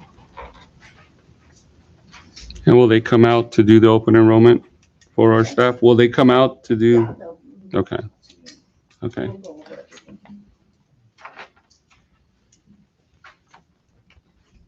Any questions? All right, so we have a motion to approve the Texas Health Benefits Renewal. I think skip that. Make the motion to approve the Texas Health Benefit Renewal Plan. And do I have a second? I'll second. We have a motion by Alderman Falcone, second by Alderman Huerta, to approve the Texas Health Benefits Renewal Plan. So if there's no more discussion, we'll take a vote. Place 1, Yes. place 2, Yes. place 3, Yes. place 4, Yes. place 5. Yes. Okay. I know it's probably too late to really vote on it, but Go ahead. do they offer short-term, long-term disability? I'm sorry? Do they offer short-term and long-term disability? They do? Mhm. Yes. It's automatic. I don't think we get.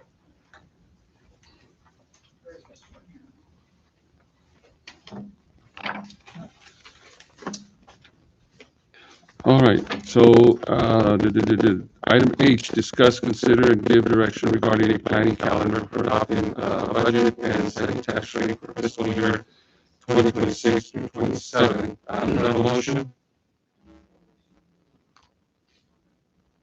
So we have a motion by Alderman Garza. Do I have a second? Second by Alderman Dominguez. To consider and give some direction for a planning calendar. So we'll go ahead and open it up for discussion. Ms. Betsy, if you want to just kind of share where we are and what we need to do to make sure we stay on time.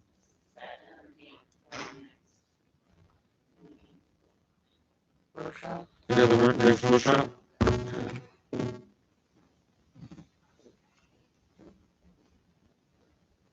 So what's the deadline? Where are we right now as far as deadline wise? I mean, September?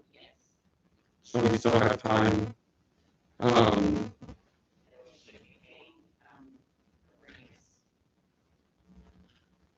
So the deadline date is on. When did the deadline date? For the budget to.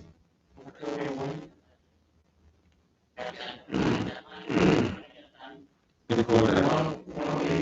Why don't we set the deadline date for August? I agree. Because August is a year, you really sort of point out, you really sort of. So. Anything needs to be, comes up at the very end or somebody might see, and we can settle them up to.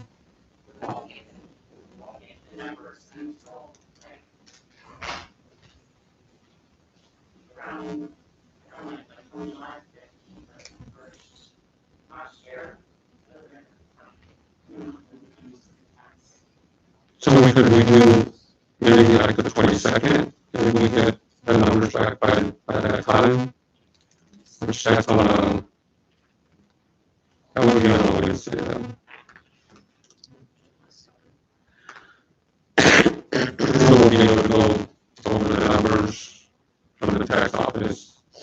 I think you got, a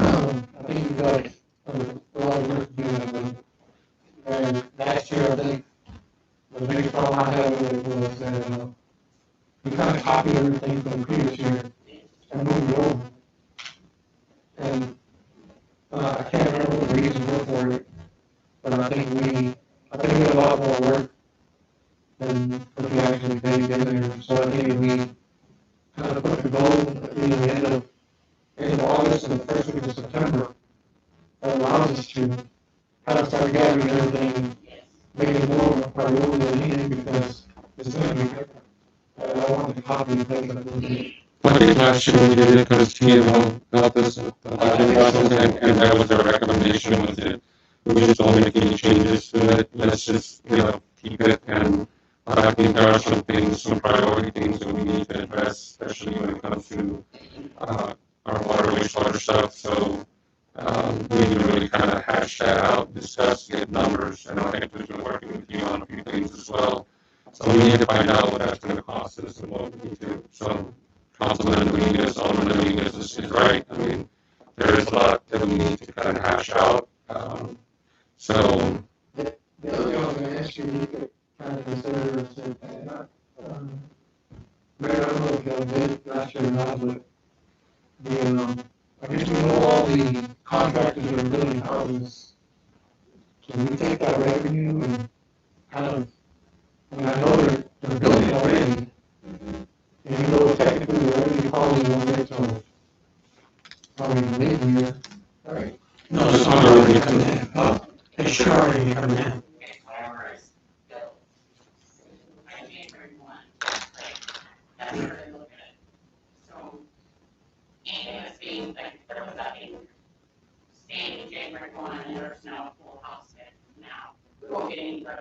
the following Next year. Right, for the following year. Right. But you So is still there any- get, is you're there talking any- about taxes? Well, I'm talking about total revenue, and taxes is one of them, but I already know that, like, you won't get that to following, but what about utilities and all that other stuff? Is that coming in? Yes. I think he's referring to permit fees. I have a copy of the. They're already coming in. They should. So- There was a discussion at the workshop about, I guess, where they're being put. And currently, they're showing up in the general fund. They need to be put down in the municipal, in the system fund. Right. We've got to do that transfer. Why Yeah. are they showing up in the general fund? It has to do with the new coding with the cashiering. I have had something opened with Encode for like 2 months, trying to get some clarification. Yeah. And assistance from them. I have But this not is heard what back. they're collecting on those houses. Okay. I got that the other day. No, you are correct that whatever houses are being built. However, the land, the lots are gonna be taxed. Right. So, Not the houses, but the. so we're land. still gonna get some revenue. So you're Should. just kind of looking on setting a date for the budget to be complete? Is that- No, we're setting a date to do another Workshop. workshop to kind of go over, so like that, we could give her enough time to get some of that information, get the tax numbers, the correct or the more accurate, I don't want to say correct, but accurate numbers in from the tax office. And what is it, the truth and taxation? We already got that, right? That was, no, so we're still waiting on that. Preliminary numbers. I Okay. can have that if you want. So we have the preliminary numbers. So, I mean, I'm looking at my calendar here. Preliminary numbers are missing the new subdivision that was annexed. Right, yeah. So We need to add those on there. So when would we need another if we do workshop? this last week of July, that's the 28th, but then we have a city council meeting the very next week. So that's the week of the 27th, and then the following week, which is the week of the 2nd, is city council meeting. So I don't know if y'all want to have back-to-back meetings. Mayor, let me ask you a question. I guess I'll ask everybody only because this is what I've been thinking. What if we were to, and I know I'm not till the bottom. Y'all put me on here at the bottom, and I wish I would have been before this. But I think that maybe every other week we meet, so we can know that there's progress being made. I think we go a month, assuming that we're on track, and We have to change our. then we might not be on track. Are So you every talking 2 about weeks? a workshop or a regular meeting? I'm talking about a Meeting. workshop, and I'm Oh. talking about Meeting. maybe a Monday through Friday, maybe 5 to 8, or we don't meet for about 3 hours only. Or we come in at 9 on Saturdays, and we're usually done by 12 or 1. But I'm saying is that maybe we take the general, and then we take the each system. different category. Or System. maybe and we then- just do 2 one night and then do 1 the other night, and we do them during the week. And that way we know that there's progress being made. I don't know how the other council members feel, but, I mean, So 2 weeks from now, I would like to see the progress is being made. Somebody's doing something about it. 2 weeks from now would be the 21st. And then the 2 weeks from that would be our regular city council meeting, which we could also use to discuss where we are. Yeah. Which would be You could the actually 4th. you could actually do a workshop before the meeting if you wanted to. And we could to kind of just go over things. Yeah. And then 2 weeks after that would be the 18th.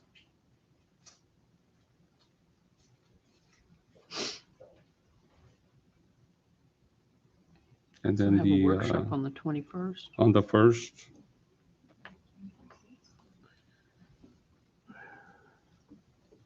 Sounds So this right is to me. August. This is August. Well, it does sound like a lot of meetings, but I promise Mm-mm, you, mm-mm. we'll be, I think the comfort level will be a lot more, we might learn a little bit more than really what we know. So if everyone's available, we could do the 21st, just 2 weeks from today. Then we can do 2 weeks from the 21st would be August 4th. And then 2 weeks from August 4th would be August 18th. And then 2 weeks after that, we're September 1st, which would be our regular city council meeting. And then we can see where we are at that Yeah. point, whether we need to meet for long periods of time, if we have to have, an extended discussion. Mhm. I'm good with that. I mean, I don't have any, Me. The you know. 21st, I think it would be good to maybe go over just like the system fund on that one. And the system and the garbage fund, because we may not have the tax numbers then. Okay. Those funds should be sustained themselves. But we should be able to know by then if our cost from Republic is going up or not, or what exactly, all that has to be, we have to We know don't all that. Get those numbers. I know for the water, we don't get those numbers until December. Well, no, but you could kind of have a conversation and kind of get an idea of where it's going. And you know what, if it doesn't go, then our budget's better Yeah. off. Well, I know, and Commissioner can correct me if I'm wrong, but we've had discussions about what water rates are probably going to go up.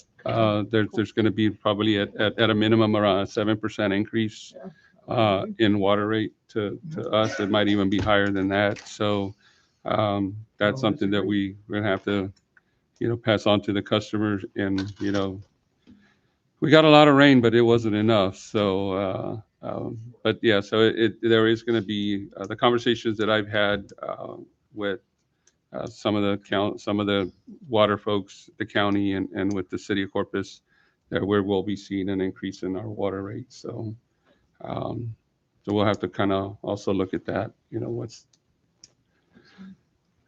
So I'm good. I'm good with that. 21st, 4th, 18th, and the 1st.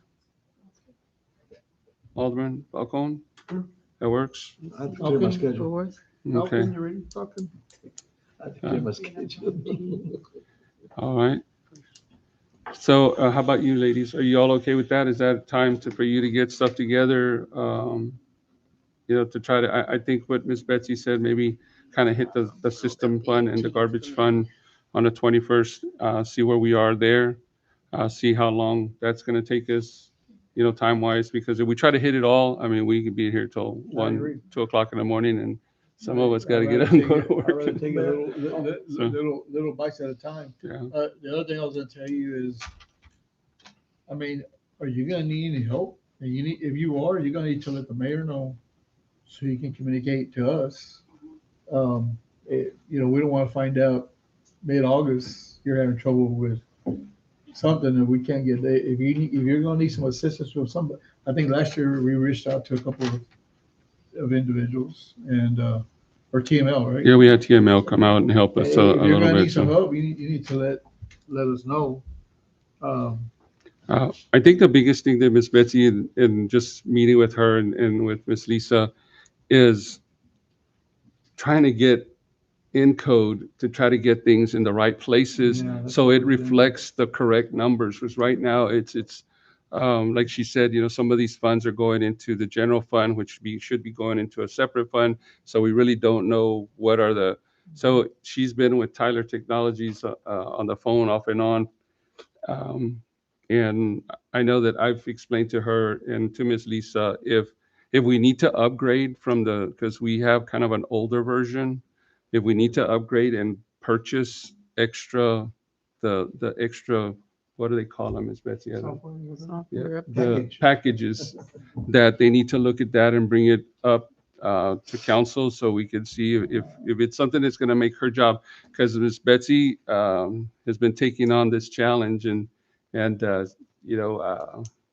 we can only help her so much, because we're not numbers people. So but I keep telling her, if there's something that's going to make the process easier for her, and if that's reaching out to TML again and having them kind of help you over the phone or something. I prefer to use Encode. I think that's who we've been using the entire time, like pay for them to fix it.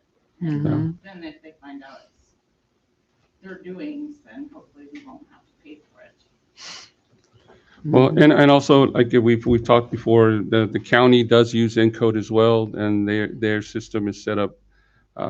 I don't know if it's similar to ours. We might be kind of a smaller version of theirs, but if we can access some help from the county finance department or something to kind of help us out as well, just to see what is it that we do, what is our encodes, how is it set up compared to ours, and what do we need to do to make sure that it's working the right way. So to make your job easier and not so difficult. So.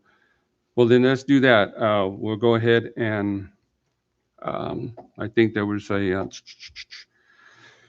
motion to consider and give some direction for the planning calendar to adopt a budget and setting a tax rate. I think we were all okay with those dates. So we'll go ahead and move forward with a vote to have those dates, which is the 21st, 4th, and 18th of August, and the 1st of September. Place 1, Yes. place 2, Yes. place 3, Yes. place 4, Yes. place 5. Okay.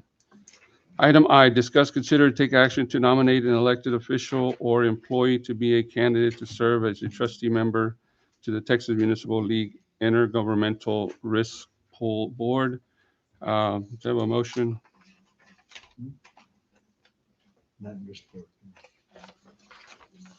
So, okay, all right, so then the motion dies without a motion. So we'll go ahead and move on to item J, discuss, consider, and take action that all special call meetings and workshops will ordinarily be scheduled. Do we need to table that? I mean, we've already kind of, so we'll go ahead and do I have a motion to table item J? I'll make a motion. So we have a motion by Alderman Dominguez to table, second by Alderman Garza. So we'll go ahead and table that. Item K, discuss, consider, and take action on revising ordinance 456, which is the specific powers of the mayor. Alderman Huerta, do I have a motion? I make a motion. Your motion is for revising the ordinance? Revising the ordinance. Do I have a second? I'll second. We have a motion by Alderman Veit and second by Alderman Huerta, so we will open that up to discussion. And it's mainly discussion, Yeah, because I would want the council to think on their own and reach out to legal.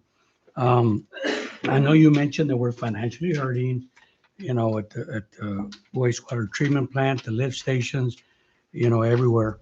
I know there's an ordinance that says that you can spend funds up to $25,000, okay? But where do we draw the line? Okay, I know you spent 25,000 on a generator. We've been trying to get a generator for the water plant for years. Actually, that was one of on our wish list with Hurricane Harvey.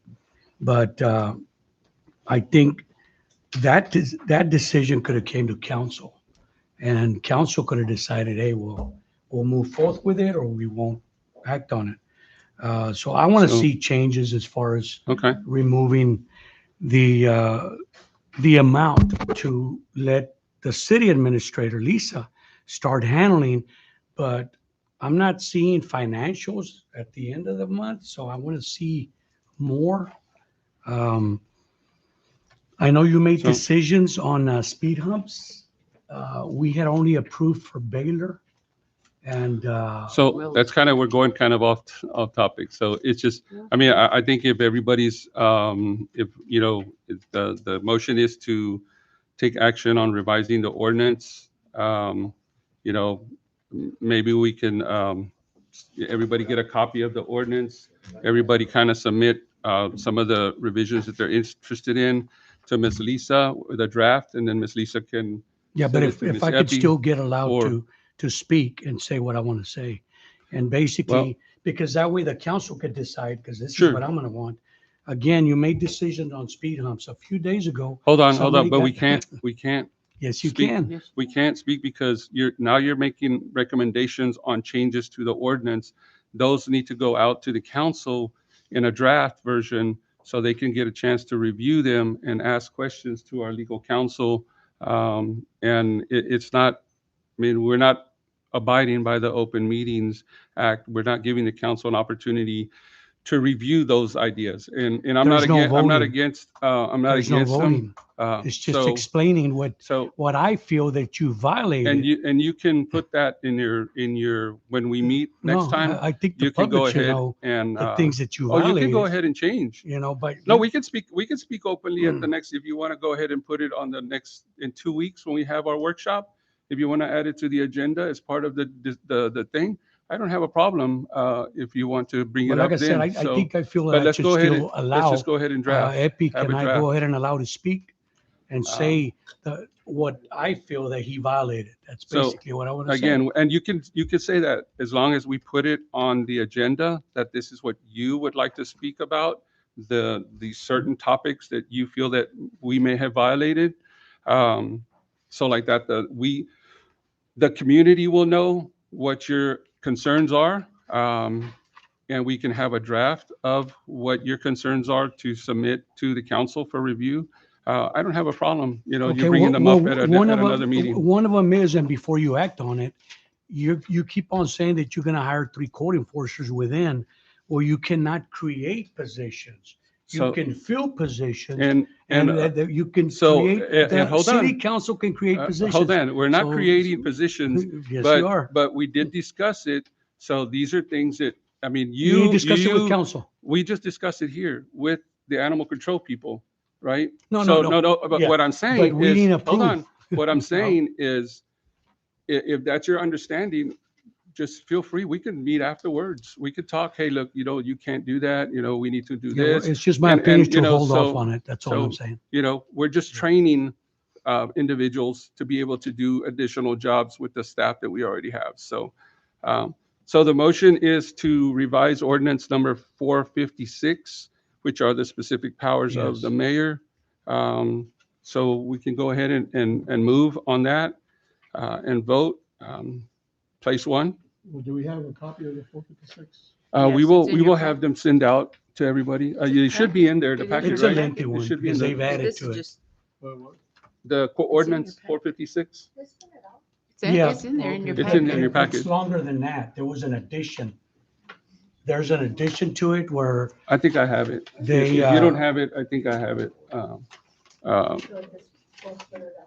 yeah, back in the day, the mayor had $50,000 spending limit, then it went down to 25,000. So, That's what the law was. all right. So, and we can bring it up at the next meeting, the changes, if that's what you want to do, or you want to wait until the next regular Sure. meeting. All right, so place one, Yes. place two, Yes. place three, What are we voting on? to make revisions to To the revise the- ordinance number To the 456. powers So of y'all the get a mayor. copy of it and see what Okay, y'all but how want. can I make recommendations to get a revision? I don't even know what I'm looking at. Well, you're just you're just allowing to move forward with Revise. making So- some revisions, Revising. not Okay. approving, you're not approving So why can't anything we right now. table it till the next meeting? Well, that's basically what he's doing. So, leave that table. Well, you no, guys can no, do it. you guys, revising, you're voting you to still- give basically give permission to move on, To move move forward with a draft. On revising Yeah. the So ordinance. everybody's gonna get an ordinance and. And you guys can add it. Suggestion is to get a hold of Epi and let them know, hey, this is what I want. Yeah.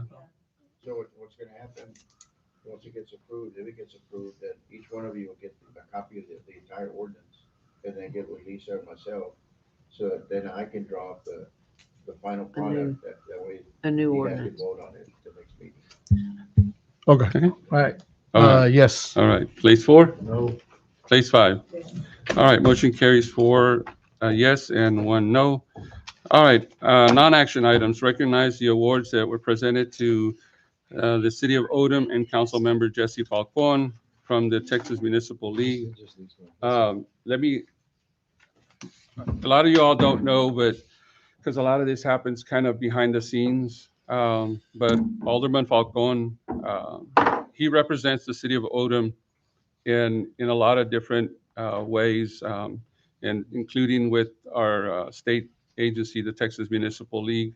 One of the awards here, I'm going to read it out, Award of Excellence presented to Jesse Falcon in recognition of the completion of continuing education requirements, demonstrating a commitment to professional growth and lifelong learning for 5 consecutive years.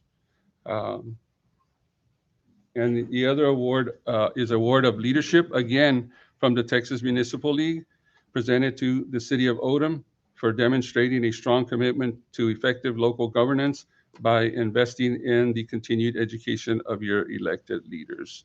So this one is for the city, and that's something that we try to work on, making sure that we have the budget to continue to send some of our elected leaders to some of these trainings and seminars that are available. So we know what's going on. So we know how to address, especially when we have these, our state representatives are in session. There's a lot of laws that are changed and stuff, and then we need to become familiar on how those are going to affect. So we do make a commitment. We do have a commitment of making sure that our staff, our elected officials go through a lot of these trainings. So I would like to just give Alderman Falcon a big hand for everything that he does for this community and the way he represents us out there in the community.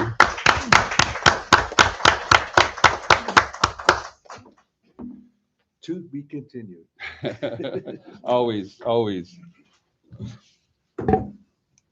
I'll tell you what, the first year that I went to TML, and I didn't know anyone, I went out there with Alderman Falcon, and everybody knows this guy. Everybody knows. I mean, everybody know. I mean, it's from the smallest little city in the middle of West Texas that has one blinking light to the city of Houston, Harris County. Everyone knows this guy because he goes out there and he represents our community with excellence and professionalism. And I'm proud to serve here with him as part of this council. All right, here we go. Discussing updating our current sewer lines. Is Daniel here? Daniel didn't come? You didn't make it? Daniel from, he was supposed to be here, so, all right. All right, so maybe something happened to him. He was coming from, I think he's coming from Dallas. This is a company that actually has a new system. I think some of y'all have you seen it before. Instead of having to dig down, because a lot of our sewer lines, because they are gravity fed, are down 10, 15, 20 feet down. So it would be difficult to pull out old clay pipes. We have to dig down, 15, 20 feet, take out a section of pipe and then put a new pipe in. So this company here, you can actually look them up. They actually have a new system where they pull this, it's like a balloon. They pull it through the pipe. They clamp it from one manhole to the next. They clamp one end, they fill it with air, and it blows up. And then they actually have a remote, almost like a little robot is what it looks like. They put it into the balloon. They take it all the way to the far end of the balloon, and then it shoots a UV light, and that balloon hardens like fiberglass, basically. The UV light creates a chemical reaction, and it hardens that balloon, into a pipe inside a pipe, and we don't. And then after it's hardened and everything's in place, they send another little robot in there that knows and identifies where all the connections are, and from the inside will cut out the connections to every residential home without ever having to dig anything up. Um, it can be a little expensive, but we do have like some of our neighborhoods that have their sewer lines running through their backyards. When they have a collapsed line, we have to go in there and basically destroy their backyard, trying to dig up an old line and put a patch on it. So there are some, I think, some priority neighborhoods that we could probably use this pretty quick, and so we don't have to be out there. We had an engineer look at this, and we have about 800,000 linear feet, I believe I'm sorry, 80,000 linear feet, I believe is what they said, of pipe. 70,000 of it is still clay, which is, some of you all know the older neighborhoods, the trees were saplings when they planted them. Now they're grown, their roots are breaking into these pipes and causing all kinds of backups. So we had to shut down the school one day because one of the pipes collapsed and they couldn't flush their toilets. So this is just a new system without having to go down and dig old pipes up. We just run a new this liner in, inflate it, treat it, and we have a new line in place without having to spend, you know, millions of dollars trying to dig out the old one. So we'll try to get Daniel back here to do his presentation. He's got some really cool videos. I wish he would have made it so you guys could have seen him, but we'll try to get him next time.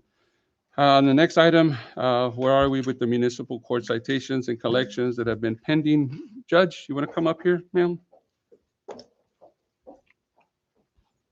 Good evening, Mayor and council members. Good evening. I'm sorry, ma'am. I was reading, so good evening, Judge.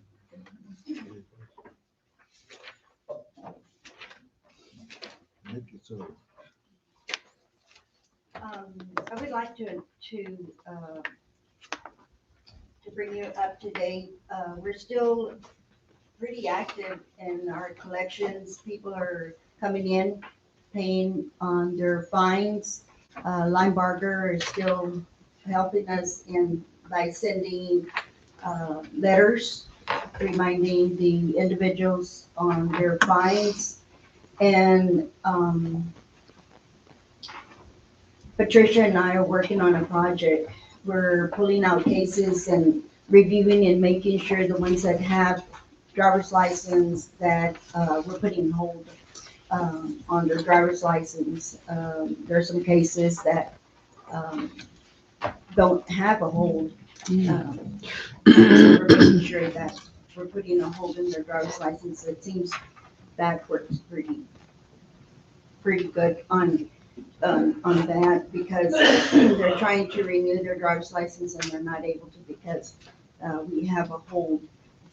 So Patricia's pretty active and efficient in with answering the phones and doing collections, and so we still have quite a bit of cases that are still pending. You got any questions? Are y'all looking at closing out any other cases? I mean, I know you guys closed out a bunch of old ones. I mean, if these are, I know the ones that have already, action has already been taken, even though it's been a while, they've got to remain open, but do we have any? There was a group of cases that last time we met with Landmark, we had discussed whether to either shut them down or keep them going for a little bit longer. And we decided to keep them going a little bit longer to see if we could collect on some of those. And on some of those, we have collected because their licenses are being tied up.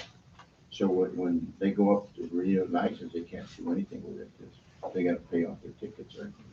So they'll reach out to us and we'll close out their cases. But I think we'll have to have another meeting with them to see, you know, how many of those cases are still active at that point, whether you still want to go forward, dealing with it, or we just want to close it. Right. Okay. Well, maybe we can look at, you guys meeting sometime before now and in our next month's regular meeting. And then at that time, maybe we can kind of see more or less what we're talking about is numbers wise goes and see what the council, what their ideas may be and how to move forward. I don't want to keep these open indefinitely, as ultimately, we'd like to move that system that we have into Encode. So the least amount of cases that we have open that need to be transferred into Encode, the better. So, Because we still have a lot of cases that are sitting there with no locate information, and that's because they're not from here. yeah, from folks coming from other Mexico or other countries for sure. No, I understand. And that's what we're trying to clean up of these cases that are from Mexico or that we don't have any locate. Right. So we're Okay. working on those. And Judge, is it easy for them to call to the phone to pay these? Because most of these are like from out of town. Is it pretty easy for them to call and pay over the phone? The tickets? Or you want them, do they come in person and do this? Oh, no, but they do a lot of calling. And They could call in and say, Oh, I'll pay yes. for the ticket? Mhm. Okay. Yes. Can we- Or some will retain, some will retain lawyers and they'll send letters. But your shall call me, says, can you get a hold of this lawyer? So I'll call him up and we'll work it out. Okay. And then we'll just drop the paperwork and they'll send them the money. Okay. We'll take care of that. We do receive a lot of calls. Okay.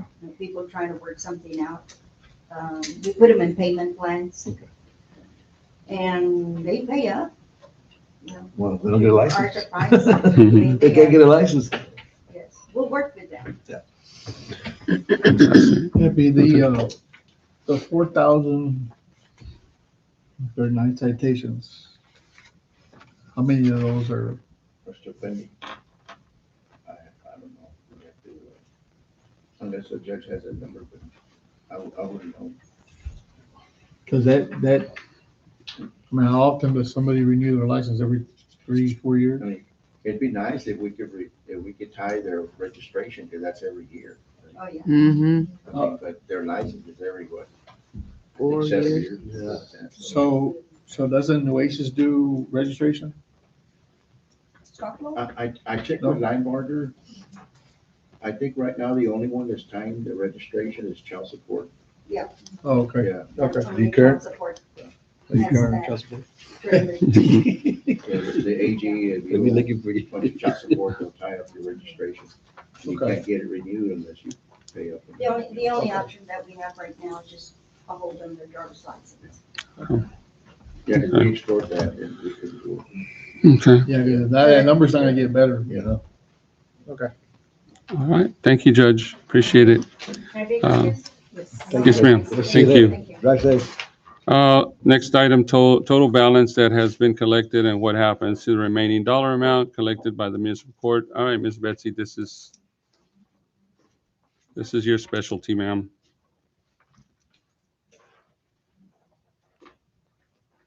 So this is from the court they had. So the total was the 65,000 for this year, and then 52 was cleaned up by the city, and then the 13 is gonna be paid to the state. And that 52 goes to general fund, or it goes to the police? It goes to the municipal, Okay. the bank account. It goes into which is another thing that Ms. Betsy's been working on. What's represented in, So all that money goes into municipal court? Yeah. Into their bank account. But some of it has to be divided by, Marvin going home? it has to be divided between, what is it, security and, yeah. So, So who divides it? We do?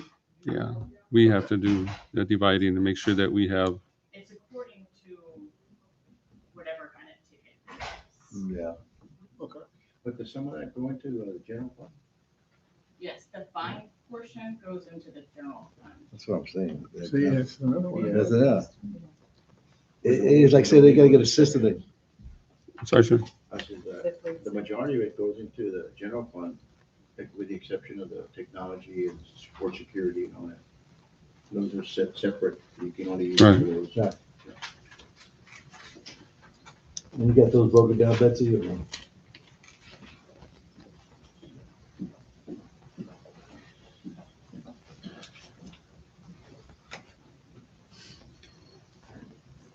So 906, that's like the total since the court has started since inception. But we don't have that money, right? No, It's part of the, that's total from the time the court was started. Okay.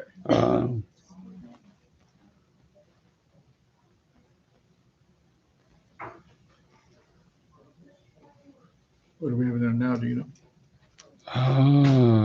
Well, that's not divided all the way up, but I think it's like 300,000 in the municipal court account, Miss Lisa. In a municipal court,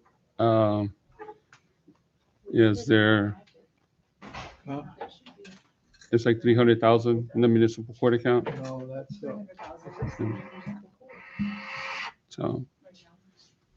So it should be there. yeah, 324. So it just kind of sits there unless there's an expense, and then they move it over into the general fund, which. So, but there needs to be, before we know, I guess, the true number, there needs to be a complete reconciliation of the account. And that's what, part of what the accountants are doing. so this is not a true number? That's the number that's in the bank. Okay, then that's what I'm talking about. So, But that wouldn't tell you that on, I think it's July 1st, June 30th, we wrote a check for $300,000 that hasn't been cashed yet. So that wouldn't be the number. That didn't happen, that's just an example. It wouldn't show any like outstanding checks. so are those funds available for the city to use? No. Well, yes and no.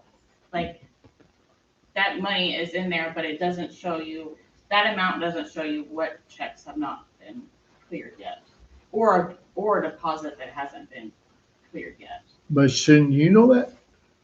That's what's done with the bank reconciliation. That's where we're trying to get. Because everything that we pay through full cash. Everything that we pay, everything. So transfers are not being done. Let's say we paid something on full cash that we were supposed to pay out of municipal court. We use full cash instead. Well, that transfer, is it going back or is it coming out from municipal court to pay full cash back? Well, why not? So they haven't been doing it for like 2 years. Because it hasn't been done that way. And that's Tyler that's, So that's what they. you don't have all that. Well, what they were doing in the past when I first got here is, say they needed to work on the air condition at the municipal building. Say it was a $3,000 expense. They would write a check out of pool cash, and then they would go and make a money transfer from the municipal court bank account Right. into the general fund. To But cash. to cover the $3,000 check that they just wrote. Okay. The problem is that how to put it into, because you're putting more money into, even though you're taking out money, you're putting money in, and being able to reconcile, it makes it kind of difficult. I think she's been working hopefully with DCPS to move all that money into the general fund and then just have line items where, things get paid out of certain line items. But what they were doing, and it's difficult because trying to track down, because basically you have to print out a piece of paper that says you transferred this money from this account to this account. If you don't print it out, the bank doesn't keep up with that information.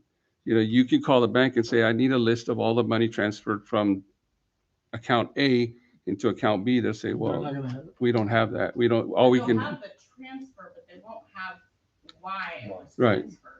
So we have to print out, somebody has to print out, and that was something that wasn't being done on a regular. We saw there's transfer, but what was this money transferred into the general fund for? We don't know. So So that's kind of, This was the October 2021 journal entry that the accountants are proposing, or this is their reconciliation. But it's like, there was an $826,000 adjustment that has to be made to be able to make our general ledger have true numbers. That's that amount. This is that 1 we- month. That's that amount we went to look October for. 21. And What you put there, Jimmy? part of this is like previous. Sorry, this is not, this is for the previous years. This was the 9/21, what the previous bookkeepers did, was that adjustment. Right. For this, for the 1 month, it's $200,000. Because according, if I look at Encode, it's gonna show, considering if these amounts were booked, but they're not being booked because Encode will not allow it. We would have been off by 290, or it would have showed $290,000, but it should be 79,708. Because this amount was never booked, which are transfers that are made. There was a $180,000 transfer. And nobody knows what it came from or nothing, right? It went to the court cash account. From where? Nobody knows. It doesn't say. The municipal court fund, or the municipal bank account moved money to the general fund money. And these transfers that happen are never shown in Encode, which should be keeping track of your fund balance.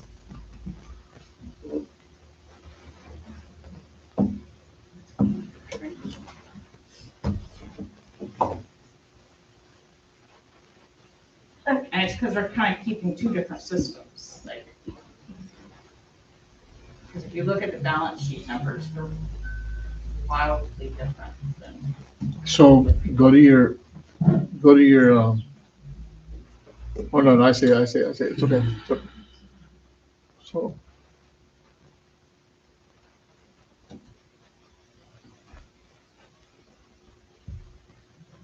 So then you're always gonna have this problem.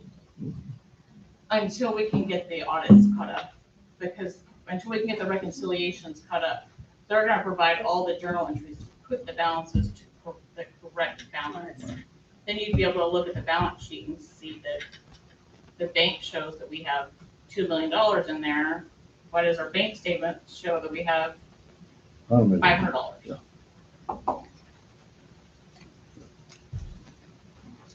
And that goes for, anything.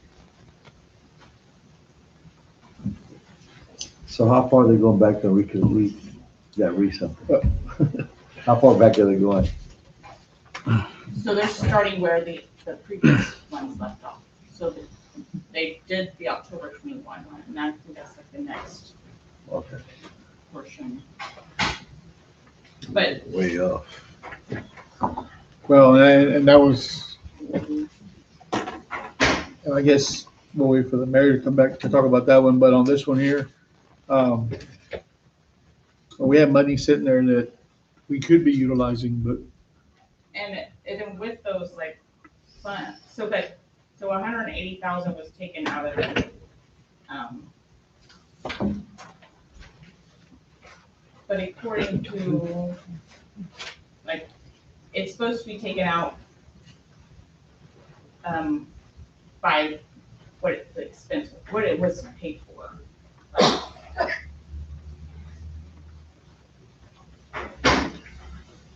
so. Some of these accounts are restricted, and so it's like, well, what is the balance? So who inputs that data? You did? This is data that comes from the fund view.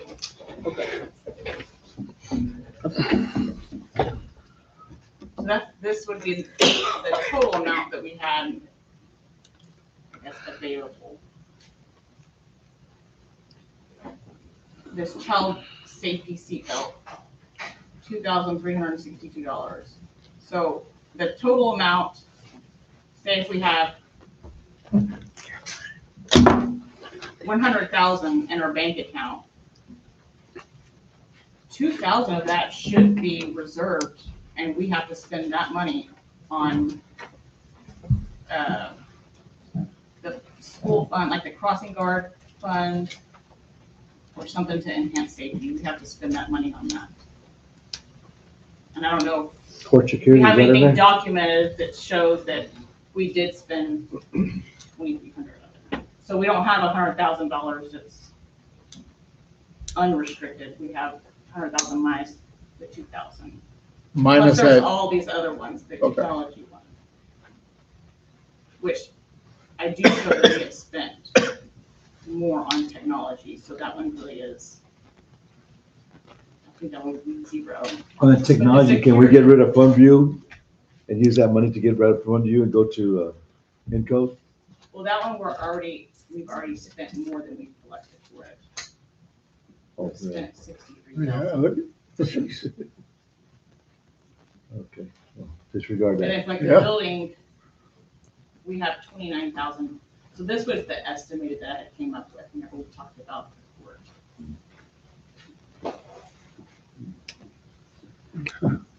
Like Right. 26,000 is for truancy prevention. we've That's had for this the problem for juvenile case Jesus, manager. Years. but Until they close Fund View and they start from zero, that's What I when. passed out in April to y'all, and that's what that is right there.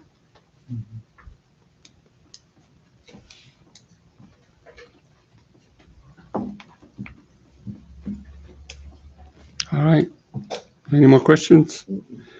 All right, so let's move on to the CPA reconciliation of our bank accounts, because that's really going to be what kind of gets us looking and seeing real numbers instead of, these numbers that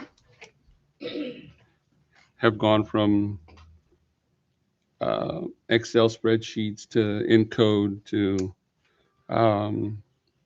Miss Betsy. I know we talked about this a little bit earlier, but can you fill us in on where we are?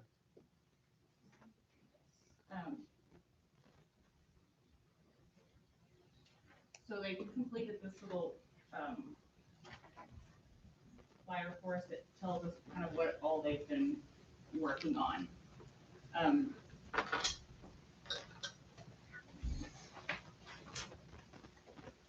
So I met with the CPAs on Tuesday, June 30th. They were able to successfully reconcile all the bank accounts and provided the required journal entries for Encode for the month of October 21. I'm not able to put those journal entries in to adjust the balances because Encode will not allow me to go back 2 years. It's a system flaw. So that included the pool cash, the municipal court, the ARPA account, the in-town lot, narcotics, Jubilee, and EDC. Can Tyler help us with that? Like unlock it so we can? They told me that they cannot. They can't, so they don't have like an administrative, access. They do have somebody that works in it, but I don't think. Input here just needs to be upgraded, because it's not, it's like, it just needs another upgrade on it. I don't know how much that is, but it needs another upgrade. Well, I know we've talked about that on multiple occasions about looking into what the cost is so we can go to the newest version of Encode. But there's got to be an administrative, like, like with your website, you have an administrator that can go in there and make changes. There has to be someone. I mean, it doesn't make sense. I mean, obviously, I know that we can't do it. I mean, they don't want us tinkering with numbers 2 years back and then throw everything off, because if you tinker with numbers from 2 years ago, it's going to throw off everything from then up. So, Right. but they'd have to have an administrative person that. And I think the reasoning is because like they don't want us to affect, the data and everything. It's like the data needs to be affected until then it's not a valid number. Right.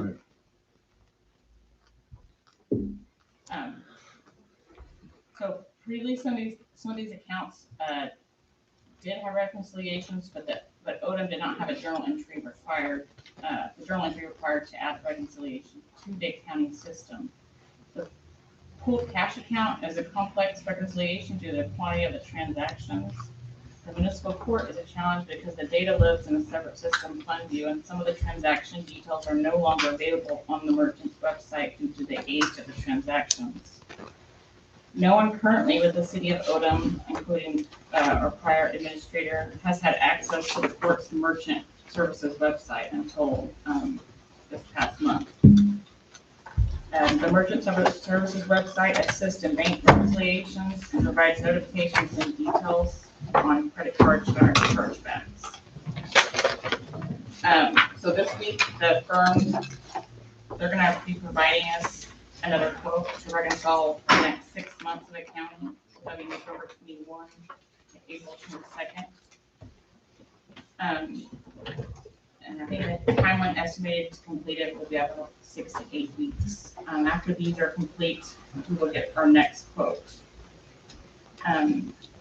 It's expected that as they progress through the months, the necessary journal entry corrections and omissions will become repetitive, and it could speed things up on whenever we're completing it, and hopefully our costs will start to decrease. Well, the reconciliation process is time intensive due to the age and the complexity of the records. Completing these reconciliations establishes an accurate accounting foundation necessary for completing the city's outstanding audits and restoring reliable financial reporting.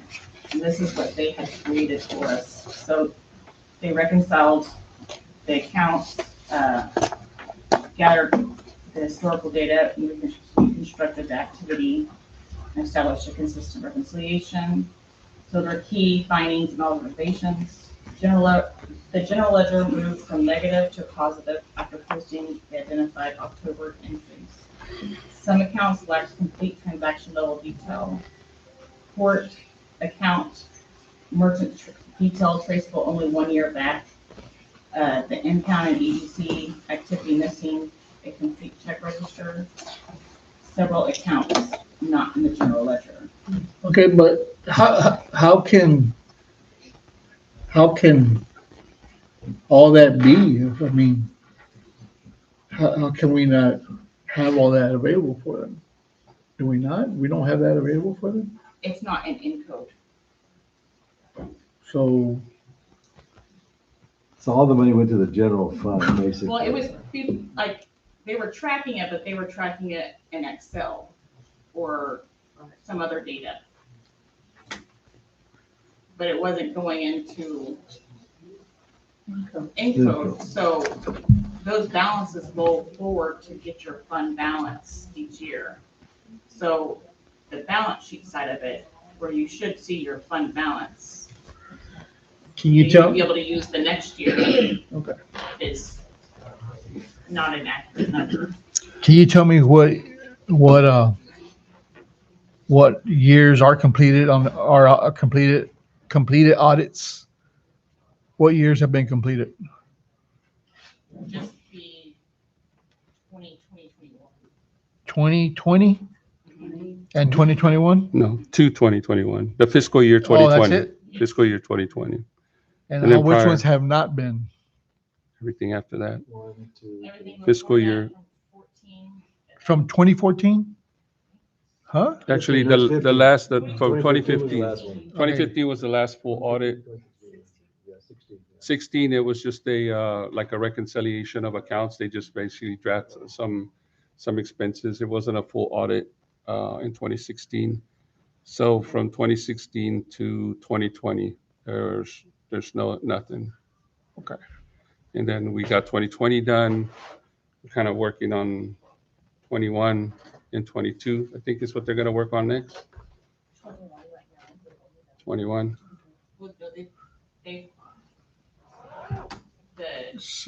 Okay, so. They've done 1 month of it. Oh. And it took them 225 hours to be able to complete. And that's what I'm going to get to. So they're spending all these hours. So why can't they close 24, 25? They have to start from the beginning. Huh? That's always been said. It's always been said that you can't reconcile unless you do, and you cannot go backwards. No. They kind of, If you did 2024 and then they go back and do 2022, that's going to affect everything back Yeah. to 2024. So in order So to you do, have to go by the year. in order for 20, to say 23, 24, 24, 25, in order to get pretty good numbers, they have to know what the numbers were before it, so Right. they can carry Right. them through up until that date. Well, we're just gonna continue to get behind. Well, I They're think, gonna, If we do nothing Each year that today, they do it, though, they'll get a little they're bit gonna give us more another toward. quote, this week. And then they think that they'll be able to finish, I think it's like 6 to 8 Yeah. weeks, the next 6 months worth of work. when you say quote, you're talking about money? so TML, when TML was here and helping with the budget, one of the things that they said, as far as records, we've done a really good job of maintaining records for 2023 and 2024. So when they get to those dates, we'll be Easier. able to, Quick. here's Easier. everything. We all have it out on the cloud, on the server and everything. So we'll be able to give it, it'll be easier, but they've got to get to that point first, Okay, because so- there's so much information that, like she said, and you guys probably remember when you guys were working for budgets, there was an Excel spreadsheet, or pencil and paper Yeah, kind of yeah, thing, yeah. but none of those things were being transferred into Encode the way they should have. So it's hard, and a lot of the Yeah. information that they need, we don't have. I mean, it's just. So what did they do with 2016? Why did they start at 2020? Because they were able to use the prior accountants. So from 2016 to 2020 just goes away. I believe that was all done by, Raul Hernandez. There was not done. He was able to catch it up. So then he caught up all our audits all the way to 2020? He caught up the accounting, but the audits, that's like, I guess, a totally separate thing. So This accounting type and of- audits are this two type different of things. work kinda should be coming from the Okay. city. You can't, And then they have an independent auditor usually Right. that's gonna do the you can't audit. use your accountant to do the To- audits. You have to pay a CPA for the CPA. audits. Okay. So your accountant Totally has to do all the separate. work. The CPA So our does the audit. the previous CPA, and again, I don't want to mention names, Right. please, was struggling with the same thing these guys are struggling, is Okay. gathering information, because there's so much missing, because it's so long ago. Things that were written on paper or entered into an Excel spreadsheet, are no longer available. We can't find stuff. We can't find invoices to some stuff. To kind of reconcile what these expenses were for. Mhm. That's why our previous CPA at one point sent an email saying that we had like a $3 million deficit, because he couldn't obtain the information on, where these funds were coming and going. And so hopefully these guys here, I mean, the reason that we started on 2020, and it was a little bit before my time, if you remember when the Water Development Board came in here, because we weren't doing the audits, and they said, well, you guys just pick a date, pick a year, and start from there forward. Everything behind it, don't worry about it. We need to see that you guys are working on something. The reason the Water Development Board hasn't come back before us is because we've paid off that Paid off that loan that we had. So they're like, well, it is what it is, right? But that was kind of their recommendation, that we pick a month, we pick a year, and work forward from there. And that was what was chosen before my time, was to work from 2020 on. So, but once we get to 2022, 2023 should be easier. 2024 should be easier, and then hopefully we can catch up. And what they did say also is that whenever, correct me if I'm wrong, but whenever we're done with a year, we can send that year to the auditors and they can audit. And then that way we don't have to send all the years at Right. once. Mm. We'll be, once Catch it up. they've done a year, we'll send it to the auditors, they'll audit, we'll finish that year up. So Betsy, what is your goal with the company that's doing our audits now? What is your goal, and by when do you think we would be caught up? I don't care what the date is. I just kind of want an idea of where we're headed and what the goal is, when do you think it's gonna be completed? As far as the audit, I'm not sure. As far as getting the information to the auditors, I'm hoping that we would be able to do it in like 16 weeks. Okay. Really cool. And to be able to have the reconciled numbers to them. That way they can do the audit on those numbers. Okay. And with the daily activity and everything you got going on, you have enough manpower to be able to gather all that data and get it to them? Well, they've gotten most of the data. They've got it already? Now they're having just to work through it. The previous accountant, they send the information that they had to keep. They had a lot of data. I'm not sure what all they had.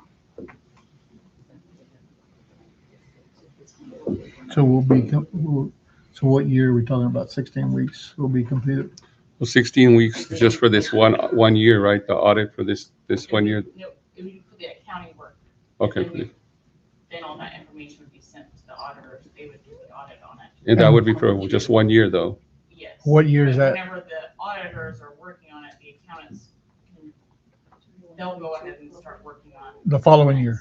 Yes. Okay, and what year is this that we're talking about? It's on the 2021, 21, 22. 21, 22. So Okay, fiscal year 21. okay, 21. All right. Okay, all right. Okay. All right, thank you, ladies. I know, They said that they would get us the numbers this week, so I'm not sure what that amount would look like. I imagine it's gonna be pretty high. We're gonna, if the special call meeting might need to be done, go ahead and start that, or well, we have a meeting in 2 weeks. We can put it on the agenda for that one, the workshop that we can have, like a meeting before the workshop or after the workshop or whatever, to just approve whatever dollar amount that they come up with, you know. All right, do you have a motion to adjourn? Okay, we have a motion by Alderman Falcon, second by Alderman Garza. We are adjourned. Thank you all for sticking around. Okay.